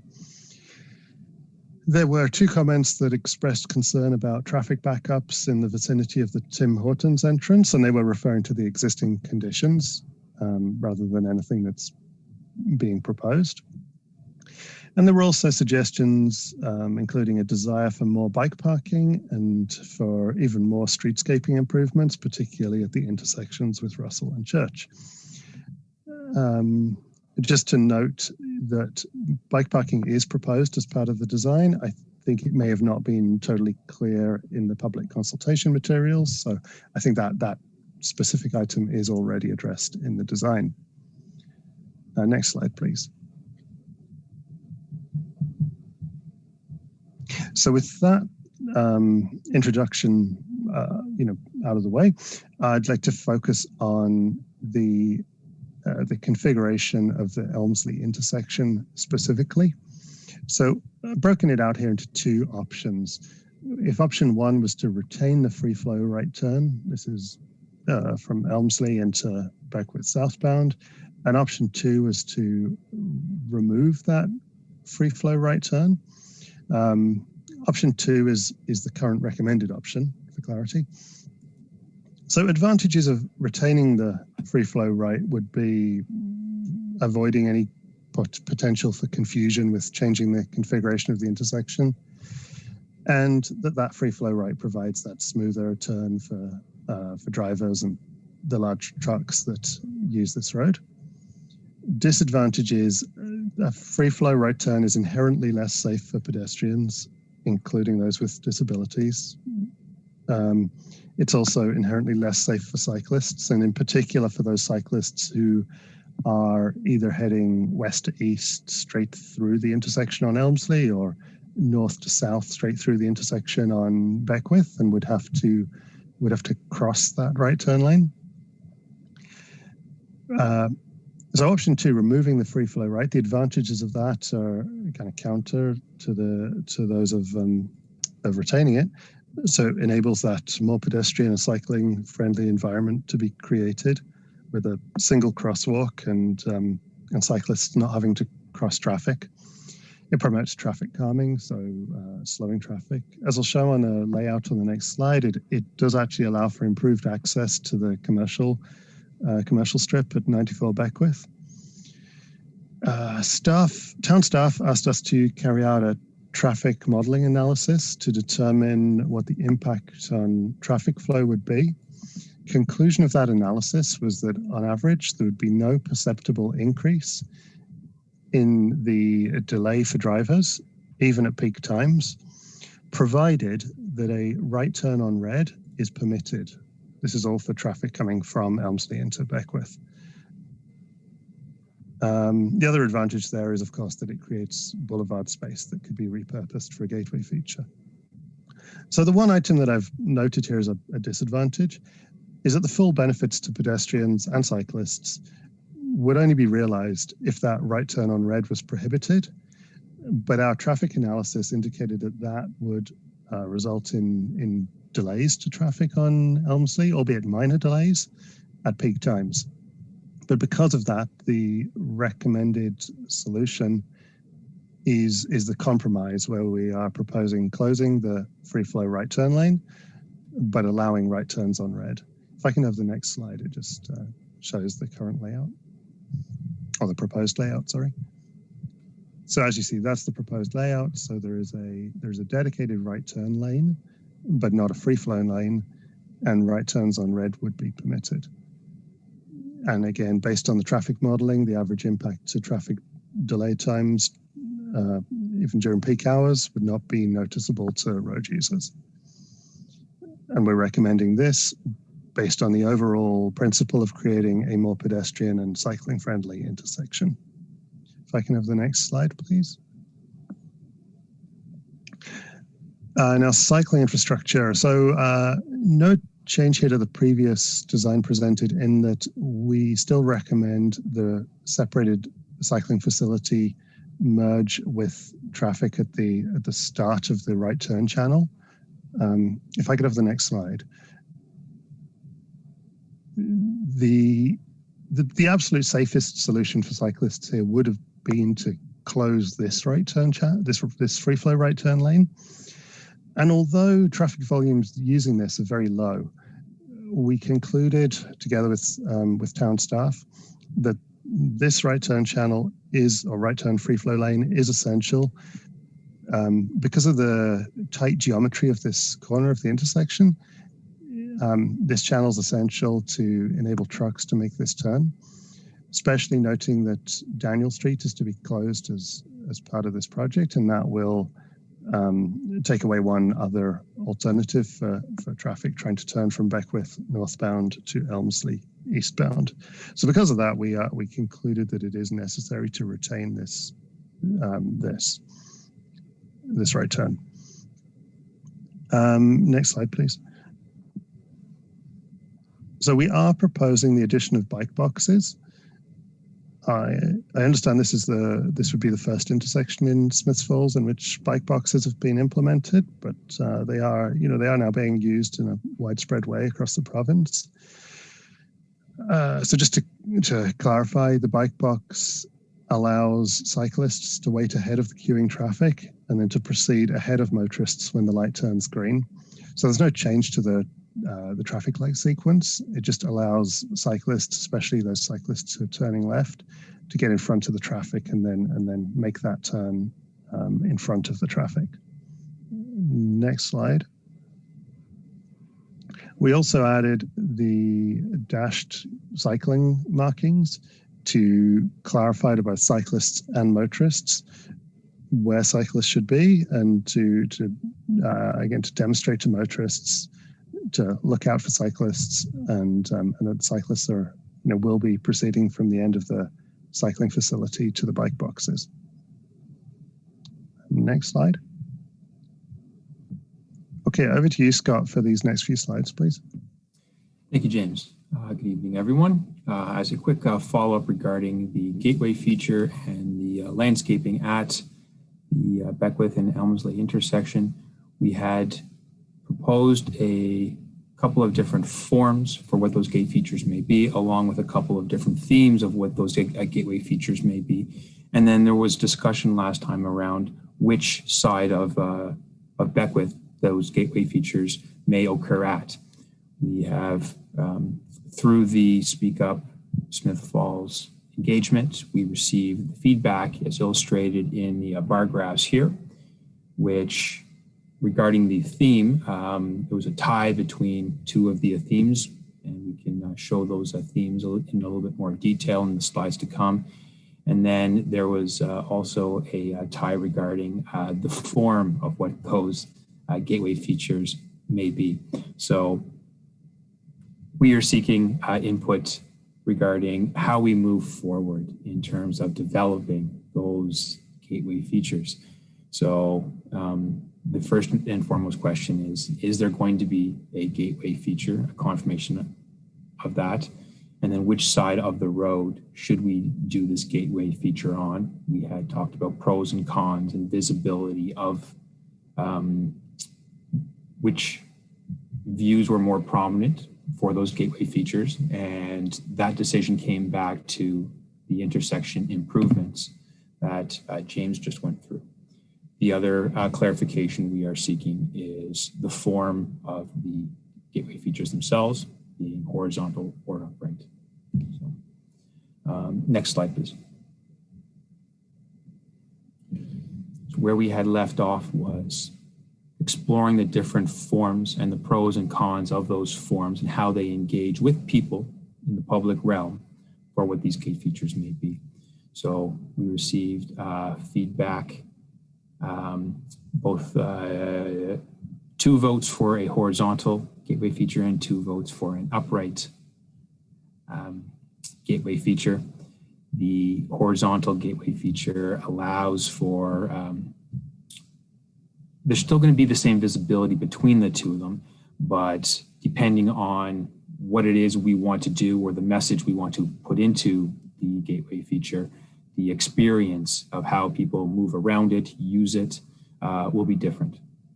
So we would like either through this forum here tonight or in the near future to get some more clarification on which form to move forward with. Next slide, please. Regarding the themes, there was a tie vote for option A being a heritage theme, along with 3 votes for the canal theme and 6 votes for a combination, which I think is very fitting as well. So I think the idea moving forward would be to celebrate the canal theme through the use of heritage materials exemplified through the downtown of Smith Falls, limestone, clay brick, and some of those other heritage and high quality architectural materials. So the next stage for the landscape design of these gateway features is once we have confirmation of some of the direction that we can do, we would prepare concepts to address the feedback that we have, and ultimately we want to table those back to the town of Smith Falls for further engagement on what those gateway features will look like and how they will feel in the public realm. I think I've captured everything for landscape, James. Okay, can we have the next slide? So the one last point here that I have to cover as we kind of move down the street from north to south is the PXO at Church Street.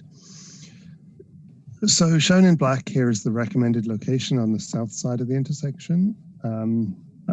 We were asked to look at possible alternative location, which is shown in red here on the north side, which might provide a more direct access to the Tim Hortons and Burger King, which is just in the lower left corner of the image here.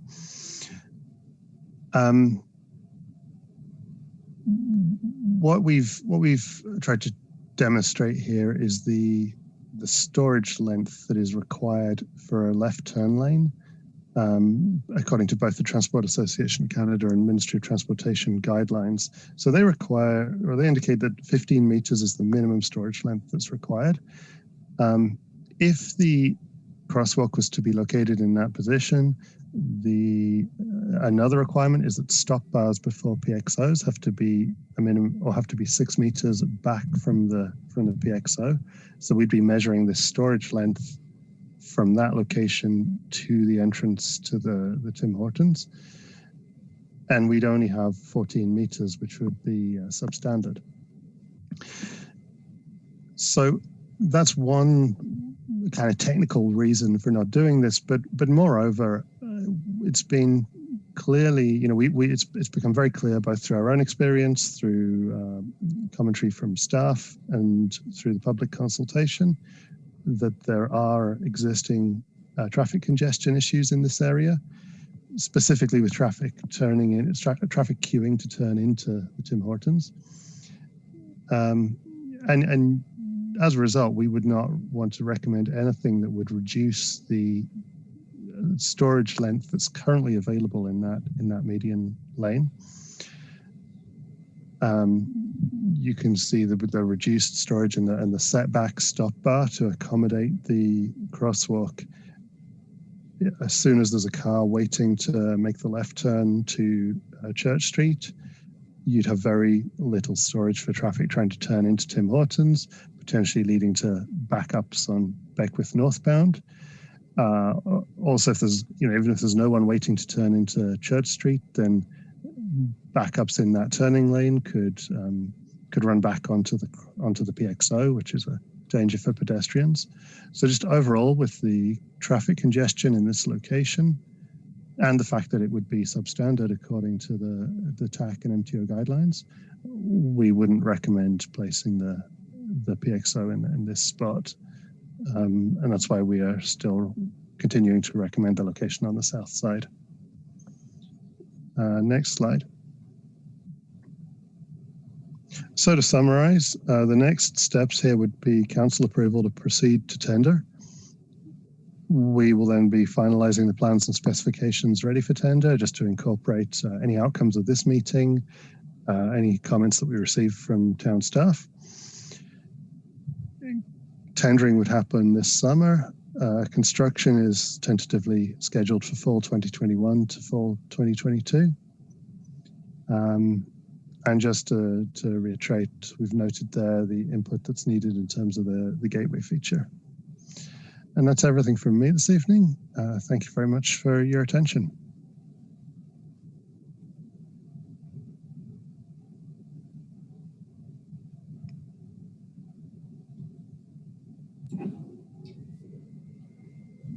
Madam Chair, you're muted. Thanks, Councillor Dwyer. So thanks very much, James and Scott. I understand you'd like some direction from council tonight, and so we will undertake a discussion. I will attempt as chair to get through the easier ones first. And at that point, it is the will of council we get this out of the way now. So I'll try to, now that we've heard your presentation, please stand by for questions or clarifications that might be needed, but let's see if we can get consensus on some of these issues. Okay, so, and again, I'm having trouble seeing all of council on one screen.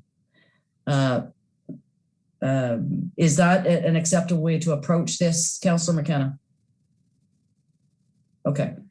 So there are some questions here, and if I've understood things correctly, we have two options with regard to the free flow lane coming from Elmsley and the one that currently goes. It doesn't sound to me like we have any choice with the free flow lane coming off Beckwith by the library. If I understood this consultants correctly, that, and Vanessa, you can chime in here, there is no option there. We must keep that right-hand lane because that's what trucks will need. So that one we don't have to worry about anymore. So we're back to the free-flowing as it is now. You come up Elmsley to go Beckwith Street and there's a free-flowing right there. So it sounds to me that if we know that we can get consensus on whether we keep that free flow right or we remove the free flow right. The recommendations from the consultants is that we get rid of it. Any questions, comments? Yes, Councillor McGuire. Madam Chair, if that's a great report, guys. I've got a couple questions on that free-flowing right-hand turn lane. The first is that the right on red is being talked about as if it's a decision we'll make as a policy. But I'm wondering, with the angle between Elmsley Street and Beckwith Street, would a right on red even be safe at that intersection and feasible?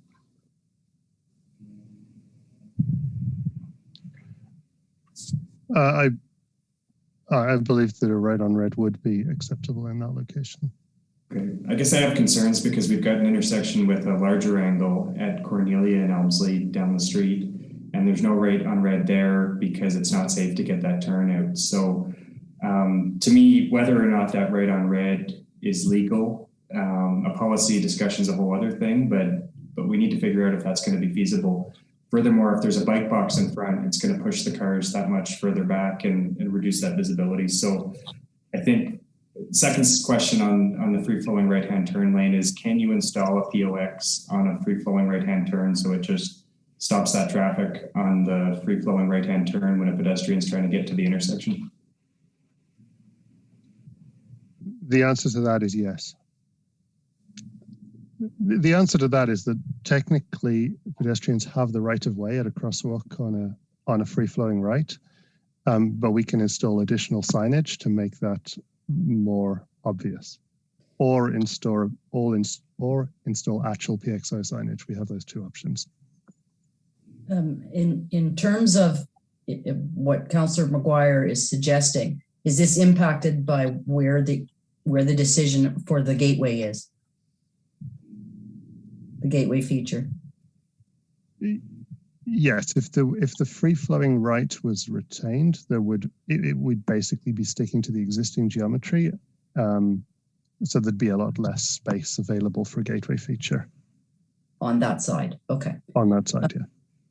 Again, I'm sorry, Councillor McKenna, go ahead. I'm flipping between screens, so if I don't, okay, I see them all now.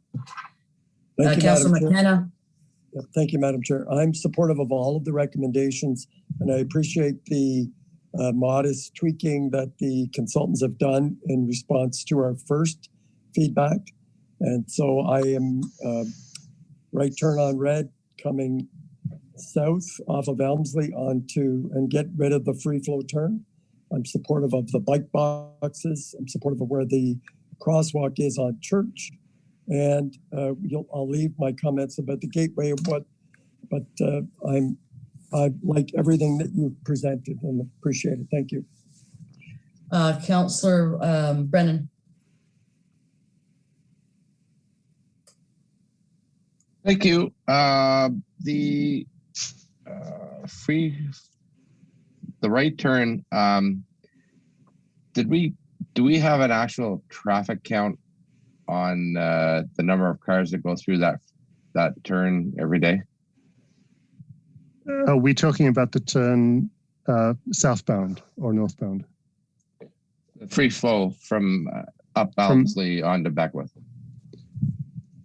From the hospital to Beckwith Street. Yeah. Yeah. We do have traffic counts on that. I could get the numbers. It's a fairly good. Yeah, I'd be interested in that. That's my concern, and I think that Councilor McGuire might have hit on something on that one with the PXO there, because the pedestrians do have the right of way. So I have a concern with that one. The PXO, I totally agree with moving that across the street. It's not, it's just across the street. So I think we need a PXO there at some point. And at that, where you're suggesting, I agree with. And on the gateway, I think that depends on what we're going to do with the right turn there. So it could go over towards the library, which I'm fine with. I do have some concerns with that free flow right turn. I'm concerned with the stacking of traffic and actually making people avoid Beckwith Street because they don't want to do that. So okay. Yeah. If I can talk to that specifically based on the results of the analysis. Sure, go ahead. The volume making that right turn, the AADT, or the average daily volume, is 2,346 vehicles. Based on the latest traffic count that was available and updated using current growth rates. The analysis indicated that provided that right turn on red is allowed, then traffic would not stack back beyond the length of the dedicated right turn lane that's going to be provided there. So there is no degradation to the current level of service provided by the intersection. So that's where the no perceptible increase in queuing times comes in. Okay, thanks for that. Madam Chair, just to that question. Yeah, how yes. how long is the right turn lane turn if there's a right on red? I can tell you the peak hour, the queue length resulting from the modeling is 18 meters. I would have to find the length of that lane. My understanding is that the queuing would be within the length of the lane that's available. I guess the question is how many cars sort of would be in the queue. And for the right on red. Yeah. Okay. Great.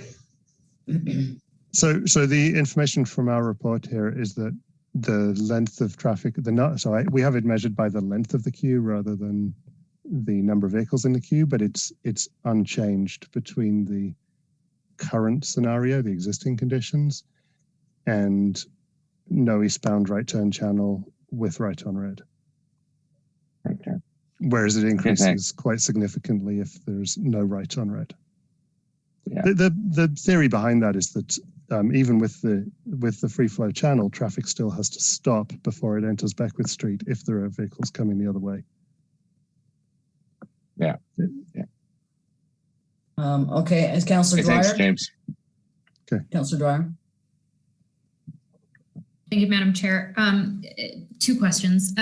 Perhaps someone, and perhaps not James or Scott, but perhaps one of our councillors could refresh my memory as to what the recommendation on removal of the lane, the right free flow lane, was from our traffic advisory committee, because I believe this was referred to them for discussion.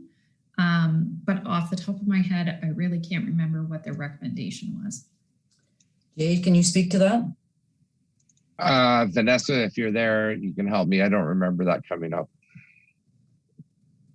Sorry, I don't remember it either. I don't remember. No, it wasn't. Yeah. It wasn't. Okay, thank you. So I think I really struggle with the removal of the right turn lane. I can appreciate the level of engineering analysis that went into justifying why it is appropriate to remove it. I really do. But I think back to two things. One is my own traffic driving habits within the community and how frequently I use that right turn lane, and whether or not my driving habits would change if it wasn't there. And I think, quite frankly, it would, because I'm a very impatient driver, full disclosure. And I think that the impact of closing off that right turn lane is going to push drivers elsewhere in the community. And I think in particular that may have impact on Church Street, or alternatively Market Street as it connects down to Chambers and the lights at Chambers. And I'm not sure that's been analyzed, and quite frankly, it's probably a layperson's unsubstantiated opinion. But I do think about my own driving habits within the community and what I've witnessed from watching other drivers within the community, and I think that's probably something that may happen. I also do have concerns making this decision without an opinion from the Traffic Advisory Committee, and that's not as a means to defer making this decision, but I do think it's important. We've consulted them about lesser subjects, and this one is very significant. But I also think back to the first time that Parsons presented this plan at a public meeting in the upper room at the arena. And I remember standing at the head of the table because these plans were stretched out very long across many tables. And the number of residents who commented at that time that they had concerns about removal of that right turn lane and the impacts that would have on the community. And that stands out to me. I'm a little disappointed to see that our comments, public comments and public feedback on the survey was so low, because I think it is a major point of discussion within the community. And I think if we make this decision to remove it, I think we're going to get some backlash to it. And I don't think that's reason to justify not removing it. But the point is to say that I think a lot of people have opinions on this, even though that wasn't reflected in the public survey that we've undertaken.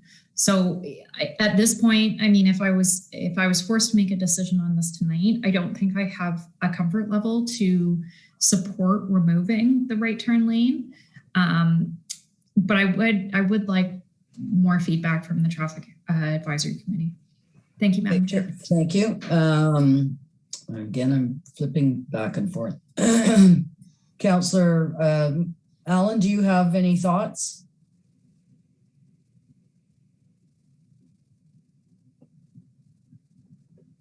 Well, two things for sure. I was wondering if the gentleman could comment on the accessibility aspects of removing the right-hand turn over the other one.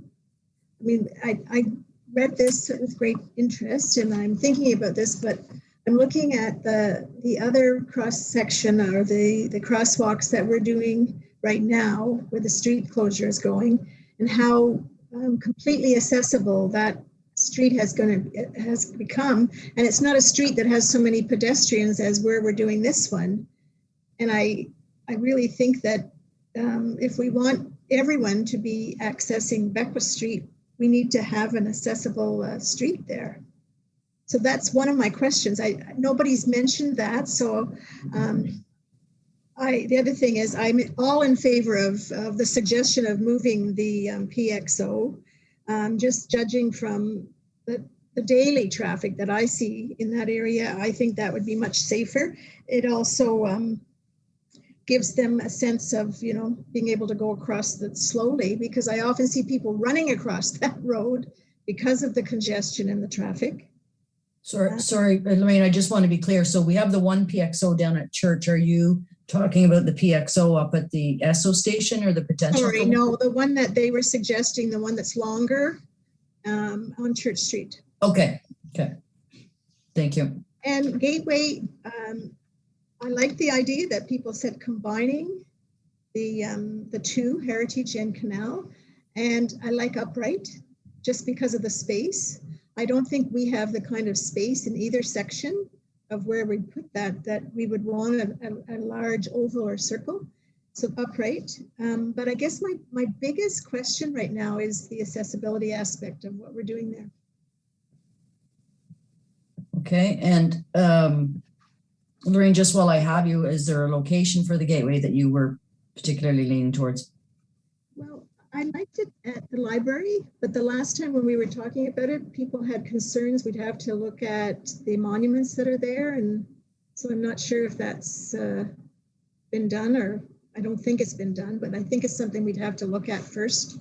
Okay, but and that would be, as people are coming into the town, I think it's the one that's going to be most easy to see, influential. And before I move on to Councillor McGuire, James, did you have any comment with regard to accessibility? I mean, it's accessible, as accessible as the rest of our downtown, I think. I mean, in terms of accessibility, the ways to make an intersection safer are to make the pedestrian routes as simple and easy to understand as possible. So directing pedestrians to cross to an island where they then have to find the next stage of crosswalk, and they're on that island with traffic all around is inherently less accessible than a direct crosswalk. I'm just wondering, Scott, if you have any thoughts that you'd add here. Nothing else to add. That's sorry to put you on the spot, but No. I think that's the key. The key point that I would highlight. That it is, and for that particular intersection, accessibility isn't just about being barrier free. It's about intuitively getting from A to B, and at that intersection, if we get rid of the existing condition and we do bring that landscape and that edge of curb closer into the intersection, we free up more landscape space, which offers more views, more landscape, but it also offers an opportunity to put in a portion of sidewalk that connects directly from that line of path of the intersection up to where the street frontage is, and makes pedestrian travel more intuitive and ultimately a little bit easier. Thank you. I'm going to go to Mayor Panko before I go back to Councillor Councillor McGuire, because Mayor Panko hasn't spoken on this yet. Thank you. As for the PXO at Church, I'm supportive of the recommendation. I agree it makes sense, especially with the traffic backing up into the Tim Hortons and Burger King. When it comes to the intersection at Elmsley and Beckwith, and while I use that free-flowing right turn lane on a daily basis, sometimes multiple times a day, and I also enjoy Daniel Street as a cut across. It was heading over to Elmsley. I admit it was convenient, but we can adapt. And I found going down a Church Street and crossing over to Elmsley is a few seconds. It really makes no difference. And I think for the benefit of pedestrian safety at this corner, the elimination of the free-flowing right turn lane off of Elmsley onto Beckwith South makes sense. And how many times I'm sitting at the light at Beckwith, heading north, and seeing people trying to time running across that free-flowing lane to get over to the island when they're heading from, I guess, the west side to the east side, and the challenges. Now, I don't know if we've had any incidents there, but we don't want any incidents there. And from an accessibility standpoint, having to get to an island and then having to get over to the other side of the street obviously creates challenges for people who have mobility issues. And from a weight standpoint, I think, as you mentioned, having a queue line of how many meters you said there, James, but probably enough for 4 or 5 vehicles to stack up wanting to turn right off of Elmsley onto Beckwith South, I think is plenty sufficient. My concern from looking at the illustration really is just the I guess the view and of trying to sight lines, I guess, if you're coming up Elmsley and turning right onto Beckwith South, making sure that there isn't through traffic coming off of Beckwith North heading south, because from the illustration, it looks like that is, it may be difficult to see with shrubbery or other things on that corner. So I guess from a practicality standpoint, I would see them probably have to stretch out onto the pedestrian crossing in order to make sure there's nothing coming up Beckwith North trying to beat a light. So that would be a concern I would like to see, I guess, addressed in that design. But overall, I'm supportive of the recommendations, including the elimination of the free-flowing right turn lane. Okay, thank you. And going back to Councillor McGuire. Thanks, Madam Chair. I think with Councillor Dwyer's points on the Traffic Advisory Committee consultation and the public consultation, and I think I don't have a clear answer on the right on red, whether it'll be legal there. I move that we defer making a decision on the free-flowing right-hand turn lane tonight and get an update on that with more information at a future meeting. And how does the rest of council feel about that? Well, I have two. I have Councillor Dwyer and Councillor McGuire agreeing to defer. Do you also, so Councillor Brennan agrees to defer? Yeah, can I speak on that? I think that that's a good decision, and I mean I appreciate all the arguments of my colleagues, but this is really sort of a big decision. And Madam Chair, I'd be interested in your opinion as well. But you know, I think that we need to take some time here. Not that much time, but okay. Okay. Yeah. So if we are agreeing that we have not heard from our traffic advisory committee on the free flowing right, I don't know that I'm leaning towards accepting most, if not all, of the recommendations from the consultant. But can we press the pause on the free flowing right and see if we can get some of the other decisions made? Okay. So with regard to, let's do the easy one. Let's do the gateway one, shall we? So yes, Councillor Dwyer. Madam Chair, does the location of the gateway not depend on the free flowing right turn lane? Like, it may be a little premature. I don't know that it necessarily does it? Oh, yeah. Okay, everybody thinks it does. Okay. Oh. Mayor Panko? Well, if we are all in agreement that it should go by the library, it doesn't really matter if there is a free flowing lane there or not. So do we all agree the gateway should go at the library rather than across the street? Okay, oh, no, Peter doesn't agree with that. I was hoping to speak to it. Oh, yes, go ahead. Well, I think there is a cenotaph, a memorial there that would be impeded if we did put it there. And a suggestion would we would have to consider moving that memorial, and I would say potentially to the town square. That would free up that space for a gateway feature and probably a more prominent one.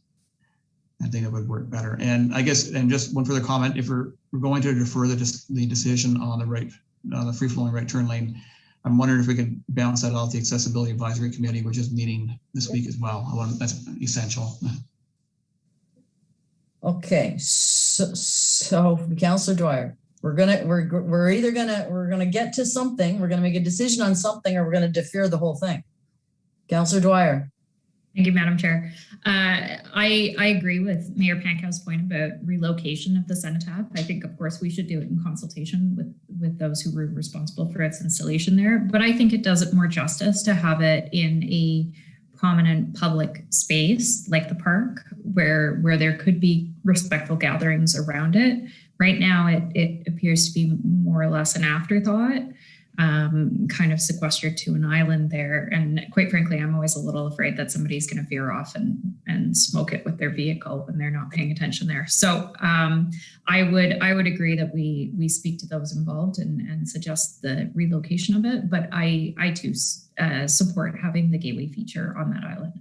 Hopefully a large one, so that if somebody drives through the intersection, they'll stop. So just so we're clear, we're the PXO for church, it's staying there. The recommendations from the consultants make sense and are well thought out, and I'm not an engineer. It looks like we have consensus to put the gateway. We can't do anything about the free flowing right off Beckwith onto Elmsley, but behind the library. That must stay, that free flowing right. Yes, okay, it must stay. So that means if the memorial were to be moved, we could have the gateway in front of the library. Is everybody okay with that? Because that intersection is, okay. Have we got consensus? Yes? Except from, Peter McKenna, I see that you're shaking head. Have we decided that the gateway can go at the town square at the library? Show of hands. That carries, Peter, sorry.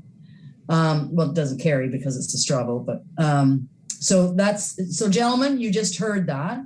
We're keeping the gateway over at the library, and we'll have to make some arrangements, but that's not in contention and doesn't have to go out for consultation to either accessibility or traffic advisory. Yes, Scott. Sorry, I had brought this up the last time and I didn't go back to bring it up again, but yeah. The visibility and it's just so that everybody understands. The visibility at that intersection where the library is very, very different than the other side. So for example, if you're coming from southbound from either Elmsley or Beckwith, there are a series of traffic poles and whatnot that do impede that exact location that you would see before and in front of anything that we were to build at that intersection beside the tree where in the proximity of that existing monument. So it may be difficult to really see that as a gateway when there's a series of poles in front of it. Councillor McKenna. I agree with the consultants, what he just said as well.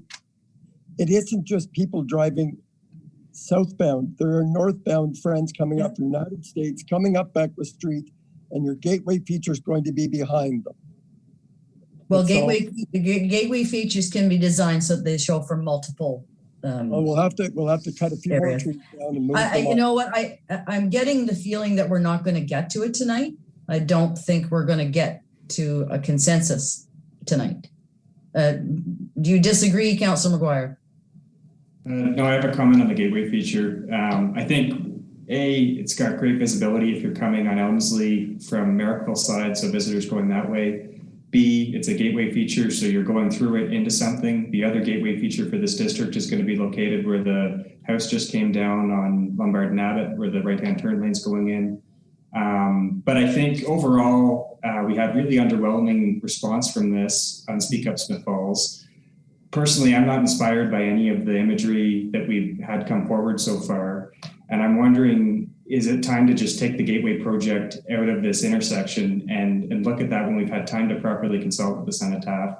We've had time to really dig into it. And on a side note, we just approved looking more into doing a heritage conservation district of this area. So if we end up going with the Heritage Conservation District, it's going to be that downtown core based on the study. And maybe that gateway feature wants to be linked to that study and that legislation we might pass. So maybe the timing isn't right on this right now.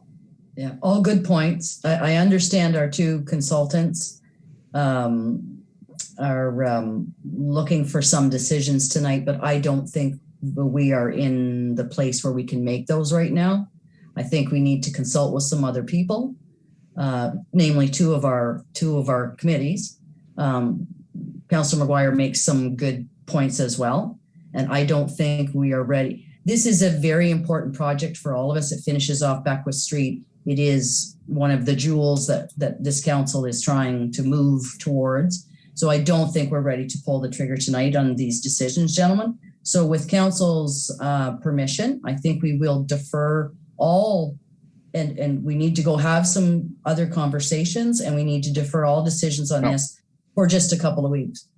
Yeah. Sorry, Councilor Brennan? Yeah, I think we made a decision on the PXO on Church Street. Yeah, we got one. That's a done deal. One of we four. did one. Yeah. Councilor McGuire. The improved bike access is the last thing on my list of things I'd like to talk about tonight. I think the bike boxes are great in the city where you're queuing with 5 or 10 bikes, but we know there's a small percentage of drivers that are hostile, and I don't know if I'd be comfortable queuing right in front of a car and getting up to speed to get out of that intersection before they can leave. I really like the approach on Beckwith, coming over the bridge, going on to the Chambers intersection. It makes some space with the right-hand turn lane onto Chambers and the straight lane up Beckwith. I think when we're doing this complete redo, to add a little bit of width now is not as big of a deal as it might be if we decide this doesn't work and we need to retrofit it. I think also the bike boxes really reduce the visibility for the right on red turns. So not particularly a fan of that. And I really think these lanes need to go through the intersections. Our commuter cycling initial study that was done a few years ago for the grant shows that Elmsley Street, Queen Street is a connecting link for Highway 43 and Highway 15 for cycle traffic. So I think it's fair to anticipate that there'll be a dedicated bike lane on that street in the next 5 to 10 years. I think the responsible thing to do would be to make sure this intersection's ready for that, so we're not backtracking when that time comes. Thank you for those comments. Before we move on, we very much appreciate Scott and James's work here. You can see that they were all feel pretty passionate about some of these things, and you've heard many of the comments that we've said. So we need to back up as a council and consult some other people and get our thoughts together. Yes, Councillor McKenna. 2 weeks? 2 weeks. Yeah, 2 weeks. We'll defer for 2 weeks. Is everybody okay with that? And get our little acts together in terms of how we're feeling and thinking about this whole project. Okay, thank you, gentlemen. We will see you again, and we will hopefully have a little more consensus. Thank you. Thank you. Thank you for your time, guys. Thank you. Okay, so just as a note for staff, the CAO that and the clerk, that we get some correspondence and some meetings set up for those two committees. And then Vanessa, if there's any other insights you got while you were listening to our whole discussion, maybe you can provide it to council as well. Okay, thanks very much. Okay. 8.2, after Mr. Allen's presentation over our consolidated financial statements, we will move that tonight to council for a resolution. Okay, good. So 8.3 is actually, if you don't mind, I'll deal with 8.4 first and go back to 8.3. So 8.4 is the employee negotiations, and CAO Morris, if you could inform us. You were just speaking for employee-employer negotiations. Thank you, Madam Chair. So we have concluded negotiations with our labor partners at CUPE. They represent some of our public works staff. And so those negotiations have concluded. We've come to terms on what's known as a memorandum of settlement. And we're looking for support from committee to authorize that memorandum and move forward with a new collective agreement.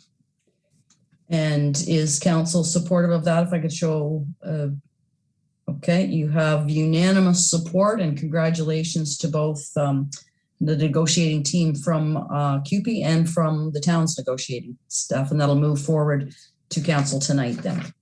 Great, thank you. Perfect. So 8.3, we're backing up a little bit to the Railway Museum request report, and that is with Ms. Costello, our Director of Corporate Services.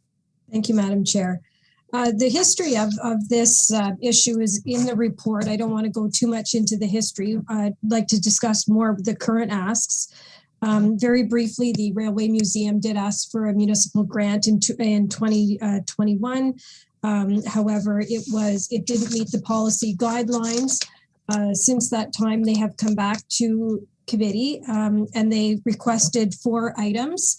The 4 items that were requested, they've requested $40,000 as opposed to the original $20,000 that was requested during the municipal grant intake. The proposed action on that would be that the Railway Museum submit a new application, since it's a new request for funding, and that it goes through the same process that any application would. It would be vetted through an evaluation committee and then brought forward to council for final decision. I will remind council that in the policy, it does give council the leeway to listen to any type of, or to hear any type of application that comes forward throughout the year. We don't just have the one intake, and there is money left in that budget. The second request from the Railway Museum was regarding the point of contact. Currently, that sits with Director Manhire.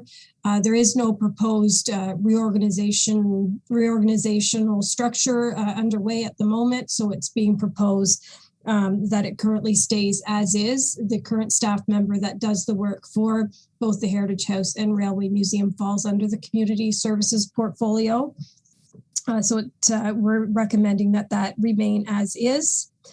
The third ask was for assistance with a strategic plan. And of course, the town could provide assistance to the Railway Museum in order to help them develop a sustainable organizational structure and decision-making metrics.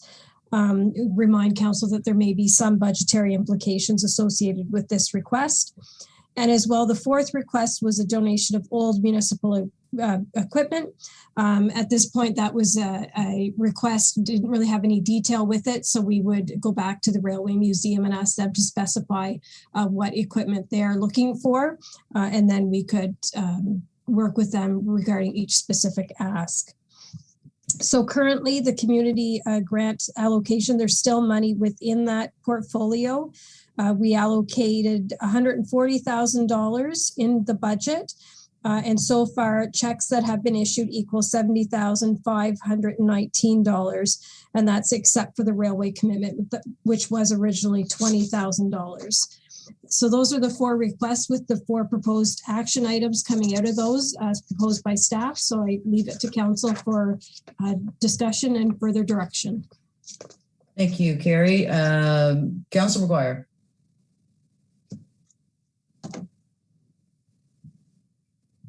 You're muted. Sorry about that. I've got my shift on the wrong screen here. Anyway, thanks, Director Costello. I think we've had a lot of meetings on this one right now.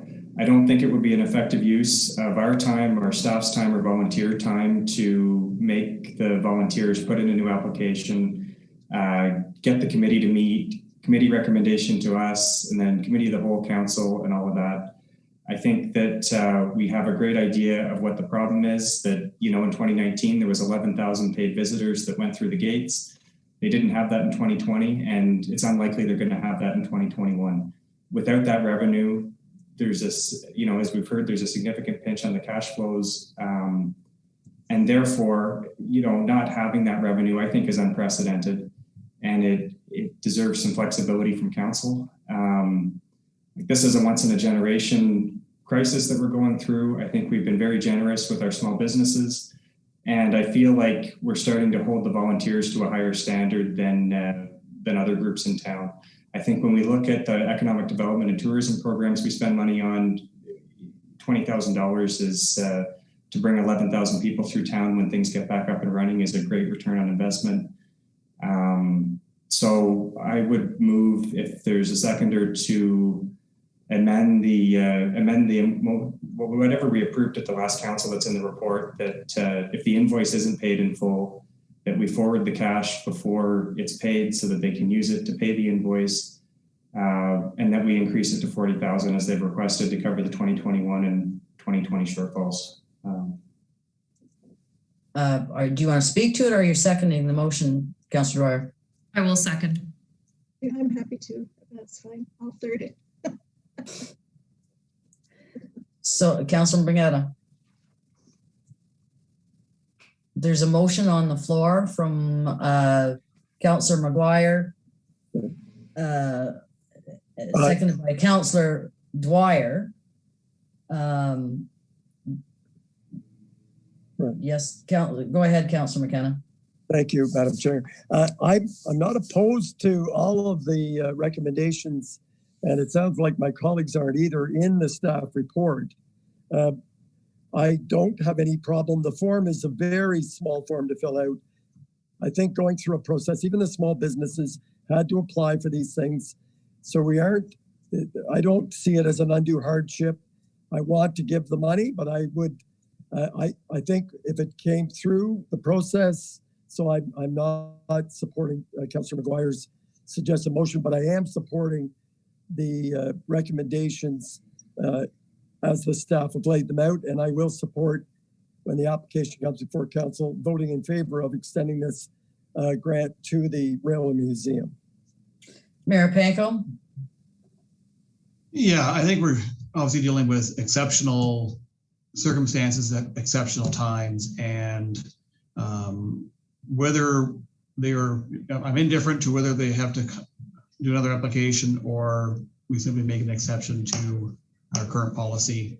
One way or the other, I'm supportive of principle of providing the 40,000, understanding that'll be coming, some will be coming back for the wages that we've covered. And other than that, if we're looking at all the recommendations of a donation of old equipment, I think that could be certainly considered in the future as we retire future equipment. It might be years before that happens, but I think we can simply have that somewhere as a note. And I think the resource right now, I don't think there's a need to change that. I can look at that part of it. And strat plan, I'm open-minded to the possibilities there, but I think we can provide some guidance and some support at least in helping them establish a new strat plan. But as for the most critical priority right now, one way or the other, I'm fine either way. Councillor Brennan, I'm going to ask for Councillor Brennan's thoughts first. Yeah, I mean, Mr. Humphrey came and talked to us, and obviously, as I said that night, the value of the Railway Museum is obvious. It's apparent and important. However, that being said, council of the day, and was it this council, we formulated a plan and a policy for community donations, which I thought was impartial because it was almost like the Wild West with the donations, and everyone had their special thing they wanted to, and we thought, well, let's do something to make it fair for everyone. And so I support the museum. There's no doubt about that, but I also support staff's recommendations that there needs to be some checks and balances. And the most important recommendation here is the assistance with the strategic plan, because I sat through council meetings in 2 terms ago, and the Railway Museum would come and we would support them. And they had a plan to be self-sustaining. And I think that's very, very reachable for them, very reachable. And I think we should assist them in doing that. And they're going to be a great asset in town for years to come. But as someone just said, I think it was Councillor McKenna, put the application in. You've got our support, but we need to do some checks and balances and make sure that this is going to go on and on and on. And, the potential is limitless with the Railway Museum, and I think we can do it. But let's support them. Let's support the strategic plan and get things moving in the future so we don't have to have this conversation again. Councillor Dwyer, one more comment because you just seconded the motion, and I will take advantage of having my say as well. Thank you, Madam Chair. I'm not going to refute the motion. I seconded it, but I do want to take the time to say that I wasn't present when Tony came to speak to us about this item originally, but I did go back and watch the meeting a couple times actually. And my observation was not so much that they need immediate cash flow. I mean, I think that was there and they're looking for grant funding, but more it was a request for assistance from the municipality to replace services that they once had and they now no longer do. When Councillor Brennan refers to presentations where they came previously with a fulsome plan in place about where they want it to go, it was during a time when they had a permanent staff member who was there as a curator, but was also providing much more fulsome services to the organization. And I think in the efforts they have made to make themselves more financially stable, they have lost the oversight and the review of their long-term plan. And my sense was that was what Tony was asking for, that failing the services notwithstanding the services that Lisa is providing, which right now, which they have acknowledged are fantastic and they are very satisfied with. They are looking for more from the municipality. And my sense is that they don't get the feeling that they are getting that out of community services right now. And hence the request to move the service to tourism, which perhaps more aligns with their vision of what a strategic and sustainable is going to look like for the organization.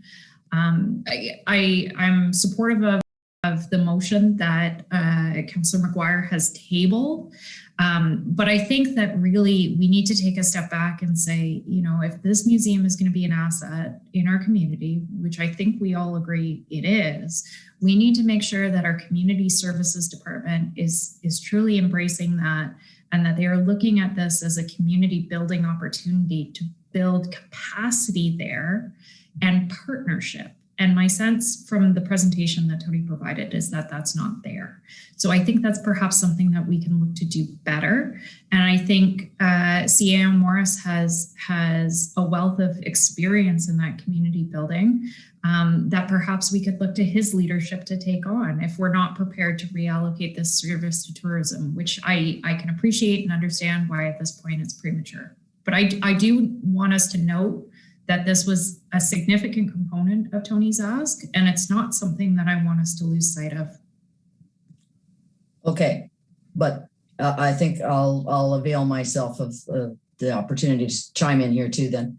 So we have a policy, and Jay is right, because I was on council many years ago, and it went sometimes to pet projects of councillors of the day. So taking the subjectivity out of who gets these grants is very important to my way of thinking. There was a memorandum of agreement. We have a policy. There was a memorandum of agreement about what would be done, and that didn't move forward. We are all desperate to support this Railway Museum. There is no one here at this table or probably in this town that doesn't want to support the efforts that these people have made and the wonderful jewel they are in Smiths Falls. But by the same token, we have a bylaw, we have a policy, and we want to support them, but we're going to have to do the paperwork on this. There's a policies and procedures, and there was in fact an agreement the first time. I am fully supportive of giving the $40,000, do the paperwork, and we'll fast track it. But I think we need to, I will be supporting staff's recommendation. And when it goes back to the committee, staff will be well aware that this council wants them to get that money. So I'll give you last word, Councillor McGuire, and then we're going to vote. Thanks, Councillor, Madam Chair. My questions for Director Costello. To me, because they're owing money to the town, they wouldn't qualify under the policy. So no matter what happens, we're making an exception to the policy. I'm advocating to make 2 exceptions in one shot to save everybody some time. Would this application make it through the if they write a new application, is it going to come to council when it doesn't comply with the policy? I'll let Malcolm, I'll let CAO Morris seems to want to answer that. Yeah, so I would answer that by saying going through the application process provides us an opportunity to have a conversation. And you know, the amount that's outstanding, I believe, can be reduced. So while they might not be able to pay the full amount, what I'd like to see is to bring back to you something that's more palatable. It may still require a deviation from policy, but at least you've been consistent. You've treated every applicant the same, and that is they have to go through the process. It allows us to have a conversation, and it allows us to understand what the real need is. And that's what we'll bring back to you and also we'll have a conversation about strategic planning. I think they're very important conversations, but in the end, you may have to deviate from policy. My prediction is you won't have to deviate as much as what's being put in front of you right now. Okay, so we're going to take a straw vote. I think we pretty much can know who is in favor of following staff's recommendation as presented in this report tonight? That's 4. So, and I know Councillor McGuire, Councillor Dwyer, and Councillor Allen were all wanting to not follow these recommendations. Sorry. Point of order. Sure. We had a motion on the floor that was moved and seconded. Sorry, you're right. So we should probably vote on that motion then. Correct. However, may I suggest that perhaps with the discussion that has taken place since that motion was originally moved and seconded, that there may be an opportunity for an amendment to the motion? To the motion. So I believe Chris's motion, and Chris, please correct me if I'm wrong, but your motion was to allocate the 40,000, to waive the requirement for a resubmission of the application. And the last part, what was the last part, Chris? Waive the condition that because they have an account owing to the town, so waive the condition that they have to have that paid in full before we can distribute the funds. Perfect, thank you. So Madam Chair, from what I was hearing, perhaps if we changed the motion, amended the motion rather, to state that we would consent to give them the 40,000, that we uphold the requirement that they go through the application process. And the last point, I don't believe we've debated or commented on further. So perhaps we simply amend it to remove the reference and move forward from there. Holy mackerel. I know. Councillor McKenna, you had a thought.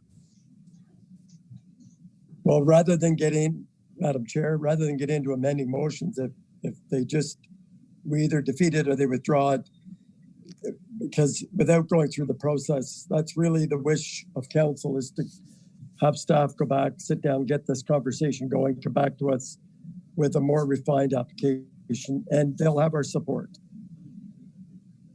Okay, so are we with one more time, Mayor Panko? Yeah, my suggestion reflects Councillor McKenna, so I'm simply asking if there be a withdrawal of the motion rather than amending. But I think there's clear intent here and consensus that we want to provide them with the $40,000. I think there is support that they go through the process and staff engage with them in a dialogue. The ultimate intent is to ensure that they end up with their bill paid, their invoice paid, and roughly $20,000. Councillor Maguire, the ball is now in your court as to whether you wish to withdraw the motion now that you have heard the discussion. Yielding to council's affection for red tape and due process, I will humbly withdraw the motion. Thank you very much. That also brings us, if I'm not wrong, oh no, we're not done. Councillor Maguire. Sorry, yeah, my comments were on the point one. I've had a lot of discussion with some of the members of the board on this, and I think it's fair to say, at least from my interpretation, that relationship between management at the town and management at the museum is strained right now. So I think the strategic plan stuff sounds great, but it doesn't reflect what I'm hearing from people at the museum. What I understood from the last meeting was that they were looking for the relationship to be better defined between the town and the museum. They want to know how they can work with economic development to support their initiatives and have a cohesive strategy that way. They want to know, what the expectations are on them. What are the goals and priorities on the relationship between the town and the museum over the next 5 years? So the strategic plan wording, I don't think came from the RMEO side. And I think that we need to get more consultation on that. I'd also just like more information on background stuff, just understanding why the museum is under community services and not economic development and tourism. I don't disagree with you, but I think that is a larger discussion as to whether or not they properly belong or where they properly belong.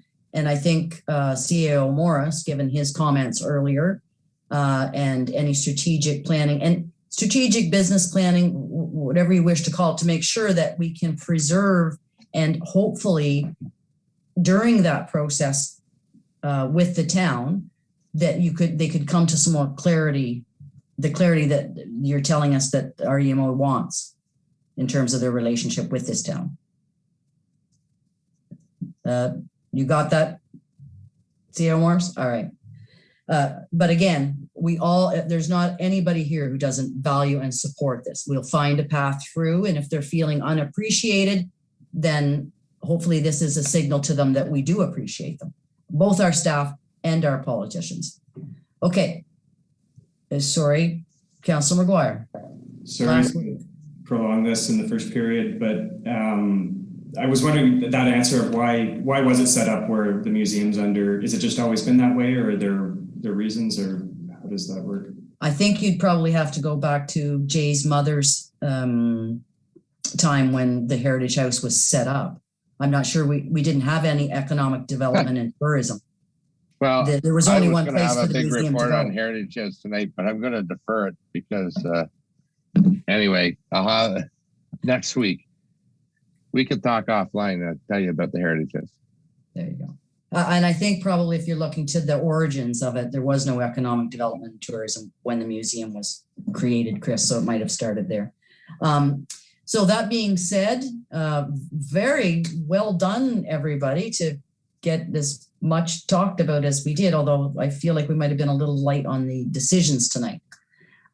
So with that, I will entertain a motion to adjourn by Councillor McGuire, seconded by Councillor Allen. All those in favor? Did we miss one? Did we miss the financial statements, or? No, we did that one. We got them all? Great. Yeah, I took the easy ones first. Okay, this meeting stands adjourned, and thanks so much. We are actually adjourned, and we need like a 5-minute recess, and we're going right into council, although council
Welcome back to this regular meeting of the Smith Falls Town Council for Monday, June 7th. I've got a couple of announcements tonight. Of course, first one is a proclamation. And you may have noticed that we had not yet flown the pride flag in front of Town Hall. And that was a decision we made last week in honoring the discovery of the graves to Kamloops Residential School. We had lowered the Canadian flags to half-mast, and we had decided to postpone the raising of the pride flag that will happen tomorrow morning. We have a proclamation for Pride Month. So whereas the town of Smith Falls supports the rights of every citizen to experience equality and freedom from discrimination, and whereas all people, regardless of race, national or ethnic origin, color, religion, age, sex, sexual orientation, gender identity or expression, marital status, genetic characteristics, or disability, have the right to be treated on the basis of their intrinsic value as human beings. And whereas the town of Smith Falls accepts and welcomes people of diverse backgrounds and believes a diverse population leads to a more vibrant community. And whereas a two-spirited lesbian, gay, bisexual, transgender, queer, and plus, in brackets, 2 SLGBTQ plus communities contribute to the cultural, civic, and economic successes of this community. And whereas while we as a society at large are slowly embracing new definitions of sexuality and gender, we must also acknowledge that the need for education and awareness remains vital to end discrimination and prejudice, and therefore to acknowledge the efforts to bring awareness to the continuing evolution to the 2SL LGBTQ plus pride movement. The town of Smith Falls will display the rainbow flag representing light, healing sun, calmness, art, and spirit in front of the town hall for the month of June. Now therefore be resolved that I, Sean Panko, Mayor of the town of Smith Falls, do hereby proclaim June 2021 as Pride Month in the town of Smith Falls and encourage our residents to reflect on the ongoing struggle for equality members of the 2SL LGBTQ plus community face and to celebrate the contributions that enhance our municipality. My second announcement today relates to one of our favorite citizens, that's Bailey Anderson. And many may not be aware yet, but Bailey will be competing in Olympic trials on June 21st and 23rd. Of course, our hopes is that she will be at the Tokyo Games come later this summer. And I see Councillor McKenna there cheering. The Canadian Olympic team has a cheer on opportunity where anyone can go to this website. It's cheeron, CHEERON, .swimming.ca. Again, that's cheeron.swimming.ca. And you can either type in a message to Bailey or you can verbalize a message to Bailey. But it'd be great to see the whole community get behind Bailey, support her. She's coming off some incredible performances so far this year. Bailey, we're excited to see you go to the Olympic trials. We know you're going to do great. We're behind you every step of the way. I should say every stroke of the way. And that's it for my announcements. I'll ask for disclosure of monetary interest. I see none. I have no delegations. We had no adoption of minutes. I'll see who has a report this evening. Councillor Brennan, you're first. Yeah, just very quick, and I'm going to defer most of this report, but the Heritage House Advisory Committee did have a meeting last week, and it was actually the first meeting in a very long time. But there's an extensive report that Lisa prepared, and I'll relay that to council at a later date. But I did want to say that, especially for this week, that on Sunday, this Sunday, the June the 13th, will mark the 40th anniversary of the Heritage House. And so I need to mention that. And, current restrictions have really impeded the program, and there's lots of plans in the future, which I'll relay later. But I want to salute the staff there because they've done a great job, and I can't wait to report on everything, but it'll take me like 20 minutes to do it. So 40th anniversary this Sunday, and really proud of the Heritage House. Great, thank you, Councillor Brandon. That's it. Yeah. Perhaps in lieu of the lateness of the night, I don't know if we have any more reports or not. I'll look for a show of hands. No, I think we all probably have reports we'd like to make, but considering the time, we will hold those, and perhaps at our next council meeting, we'll have more time to discuss these. I'm only going to mention two. 2 weeks ago, Wednesday, we held our first Racism and Discrimination Task Force meeting. The next meeting is scheduled for this Wednesday morning at 9.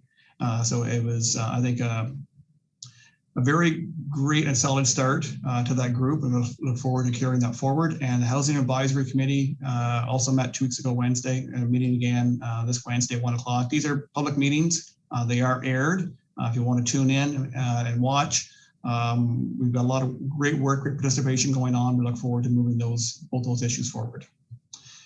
That's it for reports. We have 2 bylaws this evening. Councillor Brennan, you are up first. Yes, thank you. Moved by myself, seconded by Councillor Allen, that a bylaw to confirm the proceedings of council at its meetings on the 3rd, 17th, and 25th days of May 2021 be received and read a first time and taken as read a second time. Thank you. It is moved by Councillor Brennan, seconded by Councillor Allen. The bylaw to confirm the proceedings of the council at its meetings held on the 3rd, 17th, and 25th days of May 2021 be received, read a first time, and taken as read a second time. All in favor? It's carried. Discussion, Councillor Brennan? Yeah, this is procedural, but it's important to make sure that we're transparent and have our proceedings recorded and posted. So we do this from time to time. Thank you. May I have a third reading, please? Yes, moved by myself, seconded by Councillor Allen, that a bylaw to confirm the proceedings of council at its meetings on the 3rd, 17th, and 25th days of May 2021 be now read a third time and finally passed, signed, sealed, and numbered 102141-2021. Okay, thank you. Moved by Councillor Brennan, seconded by Councillor Allen, that a bylaw to confirm the proceedings of council at its meetings held on the 3rd, 17th, and 25th days of May 2021 be received read a first time. Sorry, now read a third time and taken as now read a third time and finally passed, signed, sealed, and numbered 10241-2021. All in favor? That is carried. Thank you. Councillor McKenna, you have the next bylaw.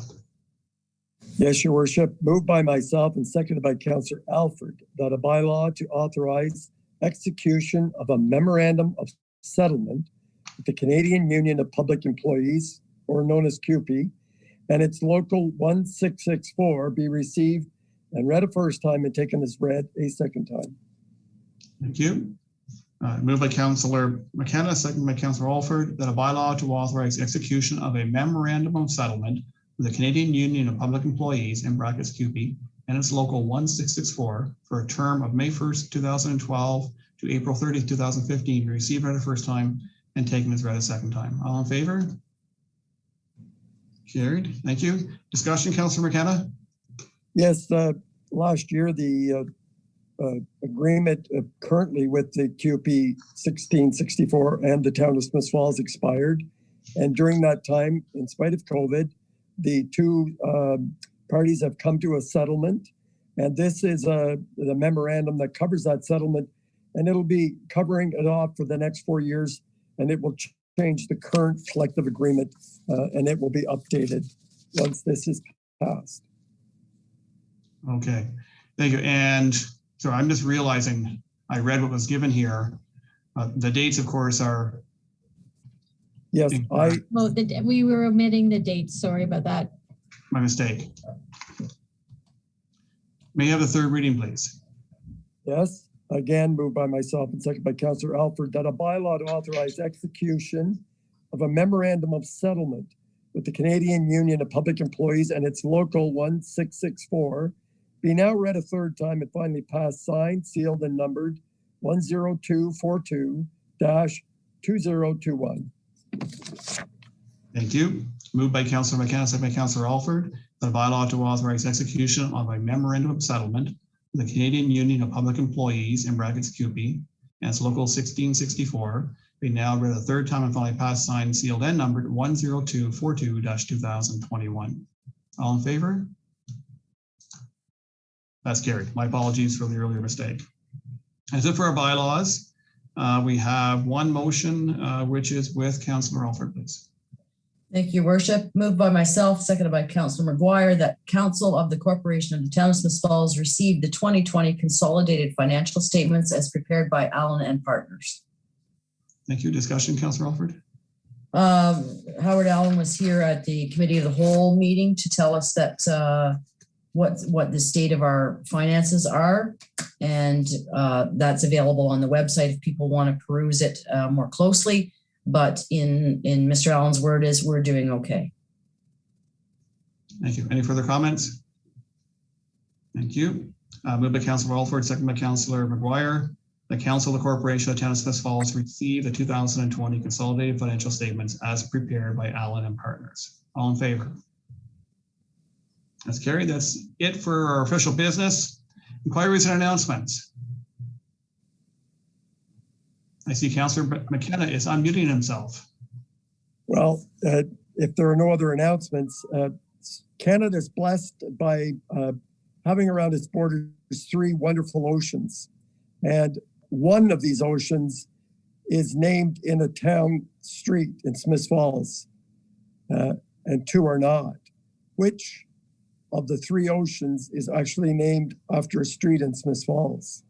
And Councillor McGuire should recuse himself because I offered him this one a couple of weeks ago. So there's a street in Smith Falls named after an ocean around Canada. There are 3 oceans surrounding Canada. Which street is named after an ocean in Smith Falls? Pacific. Pacific Street. It's right beside the railway yards. I thought it was the railway. Yeah. That's what I thought of as the Pacific Railway. You had 1 out of 3 to get it right. So. Yeah. Well Pacific Street. It's very short. It's quite lovely, and it's in Smith Falls. Thank you, Councillor McKenna. I'll look it up.